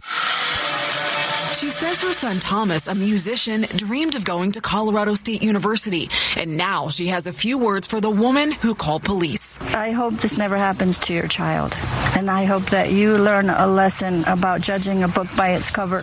Colorado State University's president said in a statement that people of all races, religions, gender identities, and appearances belong here. The school says it has reached out to the boys and their mother to offer a VIP campus tour, but so far, Rena, the university says the family has not responded. Okay, Nikki Batiste, thank you very much, Nikki. Yes. Very important reporting. Thank you. It's very important. Lame story. In lieu of an OTG report, little something I picked up from Ray Kurzweil, Now he's the actually Kurzweil. First, he developed instruments, right? Keyboard, the synthesizer, and had a company with Stevie Wonder. I remember that. I don't remember that, but it could be. Yeah, and then I think he's working at Google now on their Gmail AI. Could be. I don't use Gmail, but does it have a? Apparently, it now supplies you with a suggested reply when you hit reply. I've never seen that. No, so it may not be rolled out to you yet or at all. But here's he's an important guy at Google. Here's his basic stance on your smartphone. When I say that your smartphone is an extension of you and that you can't do your work without it, and if you leave it at home, you can't really function fully intelligently. People really accept that today. Even just a few years ago, that did not seem realistic. That seemed like a very futuristic concept. It's already happened. We're already dependent on this technology. Nobody can do their work or get their education without these brain extenders we have now. Brain extenders. Yeah, that's what the desktop computer was called during his early era. Yeah, but now, this guy is all in on the wetware concepts. Like, you can't learn, you can't do your job without your brain extender. Yeah. Yeah, no, that would be Kurzweil.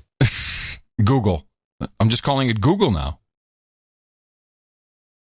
Well, I'm in total disagreement with these theses, but okay. Oh, I'm in disagreement too, but I am pretty sure that what he said is true. People believe that. Oh, I can't live without my smartphone. He's one of the guys behind the singularity. Yeah, that's singularity. Yes, that's the integration. That is the wetware integration of the human being and machine, and it's already kind of here. He must be jizzing. Well, I'd say you call in the phone anything. The brain extender. Any of this is nonsense.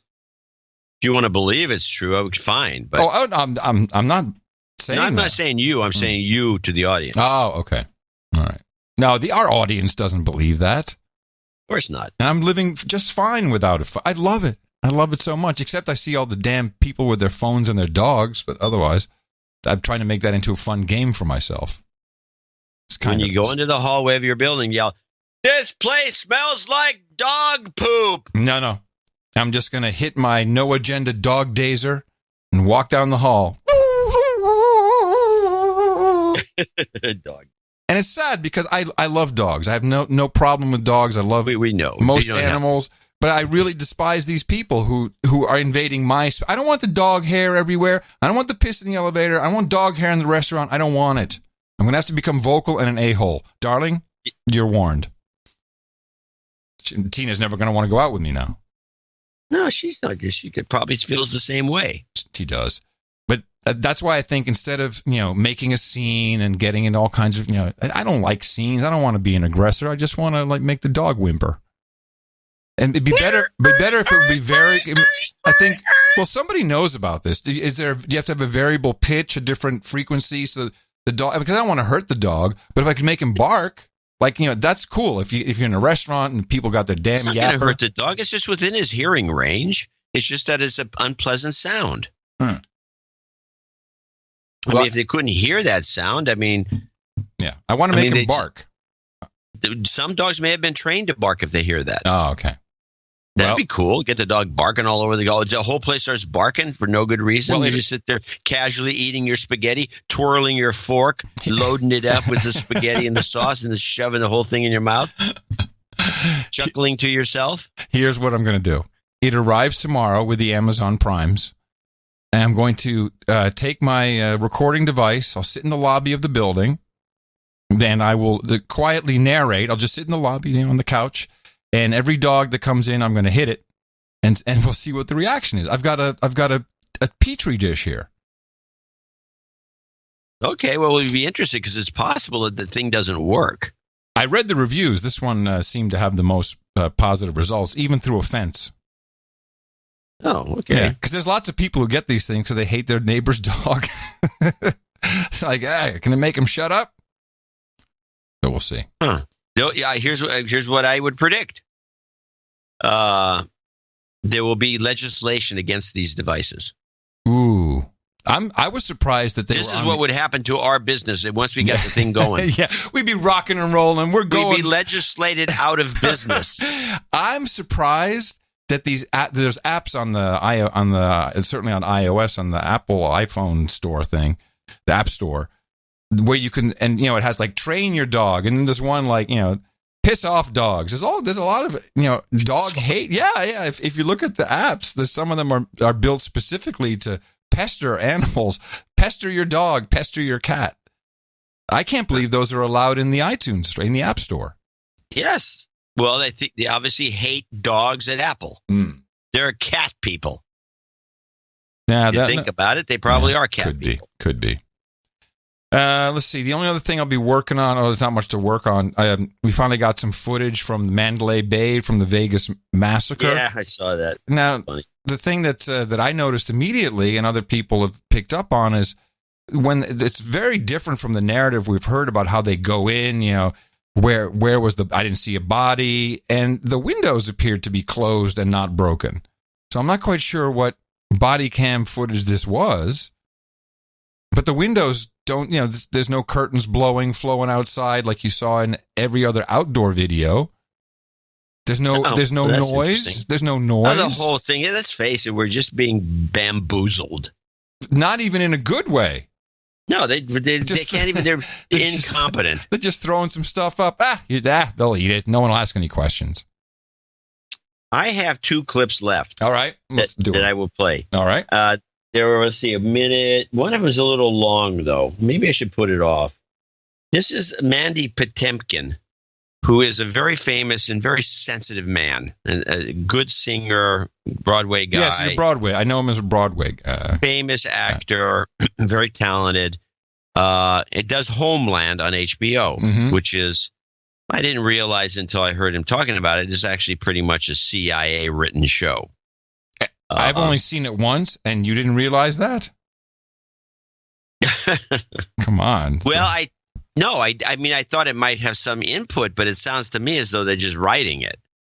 And then I heard from a guy who really knows his stuff, and he says to me, the one thing about CIA field agents is they all think they can seduce anybody. That's kind of what their thing is. Well, you know what Pachenik told me? He says, in the CIA, the mantra is, if you can't seduce a woman, you can't seduce a country. So it's kind of like built into their entire ethos. You got to be able to do that. So I'm thinking Mandy Patinkin, liberal, progressive, Democrat, the whole 9 yards, was seduced by the CIA. And now if you listen to these 2 clips. Oh, interesting thesis. He's just promoting the CIA. And then with the kicker, now I know this is a little long, but let's play the clip 1, Homeland CIA clip. To do many of the individuals, the highest up individuals in the intelligence institution that I've had the privilege to meet and get to know, have literally said to me, one guy in particular, I don't want to mention names, but he said, I was brought up in a moral, ethical tradition, a highly moral, ethical tradition, a religious family, as many of the individuals come from that background. He said, but in the intelligence business, you also have to marry it with making choices to protect your country. And sometimes those are very difficult choices. And this one individual said to me the other day that he teaches young cadets, young recruits who are coming into the intelligence system, whatever part of the system they're coming into. And he says, you have to realize mistakes that we've made as an intelligence agency, like Guatemala in 54. Wait, is this Mandy Patinkin? Yeah, and he's talking fast. Yeah, what is the setting of this? Because I'm sorry. This is on the Colbert Show. Okay. Of all shows. And he comes on and he just launches into this to the point where Colbert actually cuts him off and says, we got to go. Yeah, this is not interesting. Although it's fascinating to me. I think it's interesting to our audience because you're going to hear a guy who's like a liberal, progressive, the kind of guy that should not be saying any of this, but he's all in. Like Iran and the long-term effect of those mistakes and how we pay for it, that the public eventually finds out about everything. And so we have to be very careful, and it's a different world we're living in. And I was so grateful and my wife was grateful, and my hard left friends were grateful to hear this individual who is professorial say that we recognize our mistakes. Now, people don't get to know the good good things that the CIA and the intelligence community does because they're secret. And that's... you say that, but this kind of goes back to what we were talking about earlier, this whole idea of, sure, that this guy did this and that, but, this the hardworking people of the agency, they're good, they're patriots. I think he's kind of carrying the flag. You think? That's what you sign up for. You don't get pats on the back or thank yous. And many people lose their lives, and there's a wall of memorial. And it's a powerful, powerful community that have given me a great guidance and gifts, including when I do my refugee work with the International Rescue Committee. Oh, you actually have a photo here. This is you. Where are you in this? This is with... That's me with some brown people. That is with... Now, this right here is when, as soon as I saw it, I thought Clooney. Yeah. Somehow he's now become one of those guys, a Clooney, a Brad Pitt, a Matt Damon. Pitt, they're out in the field. They're out in Africa. Ricardo DiCaprio. Yeah. Yeah, DiCaprio, this whole group. They've all been co-opted. Future leaders. They've been co-opted by these seducers. Including when I do my refugee work with... And Mandy might actually like being seduced. The International Rescue Committee. Oh, you actually have a photo here. This is you. Where are you in this? This is with... that is with Juwan, who speaks 6 languages. My wife said she speaks 1. I barely speak 1. And we are in... That's also virtue signaling right there. Yeah. How stupid we are. We're dumb. We're dumb white Americans. In the Vepi settlement in Uganda, 130,000 refugees in that settlement, 290,000 in Bidi Bidi, where we went to visit for almost 2 weeks and just got back a few days ago. What is so extraordinary about the Ugandan government is they are teaching us how to behave as human beings. Yeah, by killing gay people. What do you mean? What do I mean? Who's he kidding? And now Colbert is now irked. Because even Colbert knows that the Ugandan government, that is interesting. This must be a CIA line about Uganda. And it's new. It is new, because we've heard a lot about Uganda. Most of it is they kill gay people. They teach gay hate and HIV hate and all kinds of hate. At least that's what we've seen. So something's up, and Potemkin's a messenger, and we have to keep an eye on what's going on. I should get a hold of that. I'm going to back it up a little more. Let me just see what that whole thing about Uganda. In Bidi Bidi, where we went to visit for almost 2 weeks and just got back a few days ago. What is so extraordinary about the Ugandan government is they are teaching us how to behave as human beings. They eat the poo-poo. What do you mean? What do I mean by that? So I've been before 2 other trips. One on the Balkan route, first to Lesbos in 2015. Every time after I finish Homeland, I immediately go to be with the refugees with the International Rescue Committee. 2015, there were 1 million people, but at the beginning of shooting season 5, it was an episode in a Syrian refugee camp, and then there were 125,000 people trying to get across the Balkan route to have sanctuary in Germany. Then in March 2016, the EU shut the doors, no options, no possibilities. These people are going from a temporary situation to a possibly permanent, lifelong situation in these settlements, camps, whatever you choose to call them. And so all the needs and everything are different. Uganda is the polar opposite. Uganda is a country that is about building welcome, not building walls. And they are extraordinary.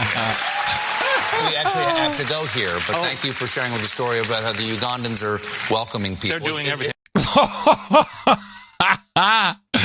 Oh, a little microaggression there. Nice. No kidding. So meanwhile, he's killing the segment because of what you said earlier. He's boring people to death. Yeah. And he's fast talking like he's nervous. So the kicker comes into play. So Mandy hogs another minute, and this is, to me, was like the real. Oh, man, the nerve of this guy. We actually have to go here, but thank you for sharing with the story about how the Ugandans are welcoming people. They're doing everything. Can I say one other thing that's the most important thing I want to share? Of course you can. And you can edit the other stuff that you don't care about. Okay. So a little microaggression back there. Yeah, a little return. Return fire. Well, finally the Colbert Show is getting interesting. I would watch that. I like that. It's human. Oh, gee, we can't have that. The other stuff that you don't care about. So what I want people to know, Stephen, is people say, well, I don't have a talk show. Or I'm not in a TV show. Or I'm not a rich guy or a newscaster or something. How can I make a difference? And I say to people, you have the most powerful thing in the world. You have a vote. And use that vote.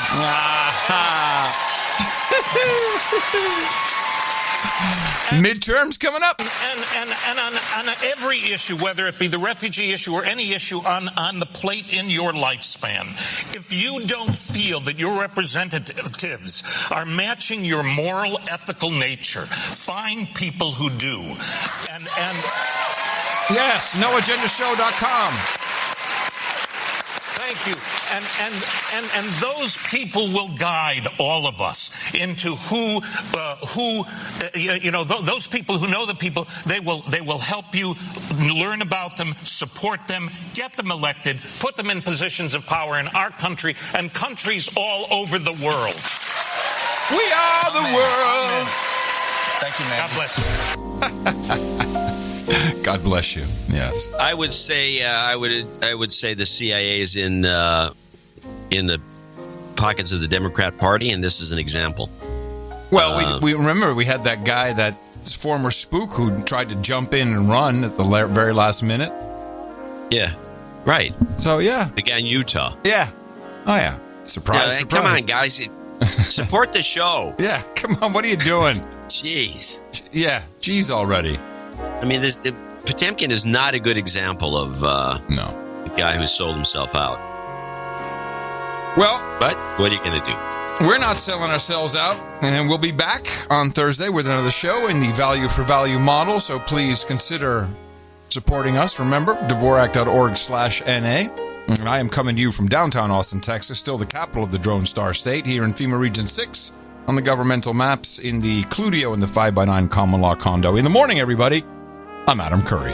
And from northern Silicon Valley, where the Zephyr went by earlier, I didn't mention it, but they had like 10 of these mail cars hooked into this thing. It was the weirdest configuration I've ever seen. I'm sure people are fascinated by this. I'm John C. Dvorak. Until Thursday, adios, mofos! And I need a taxi. Cab, something. Taxi!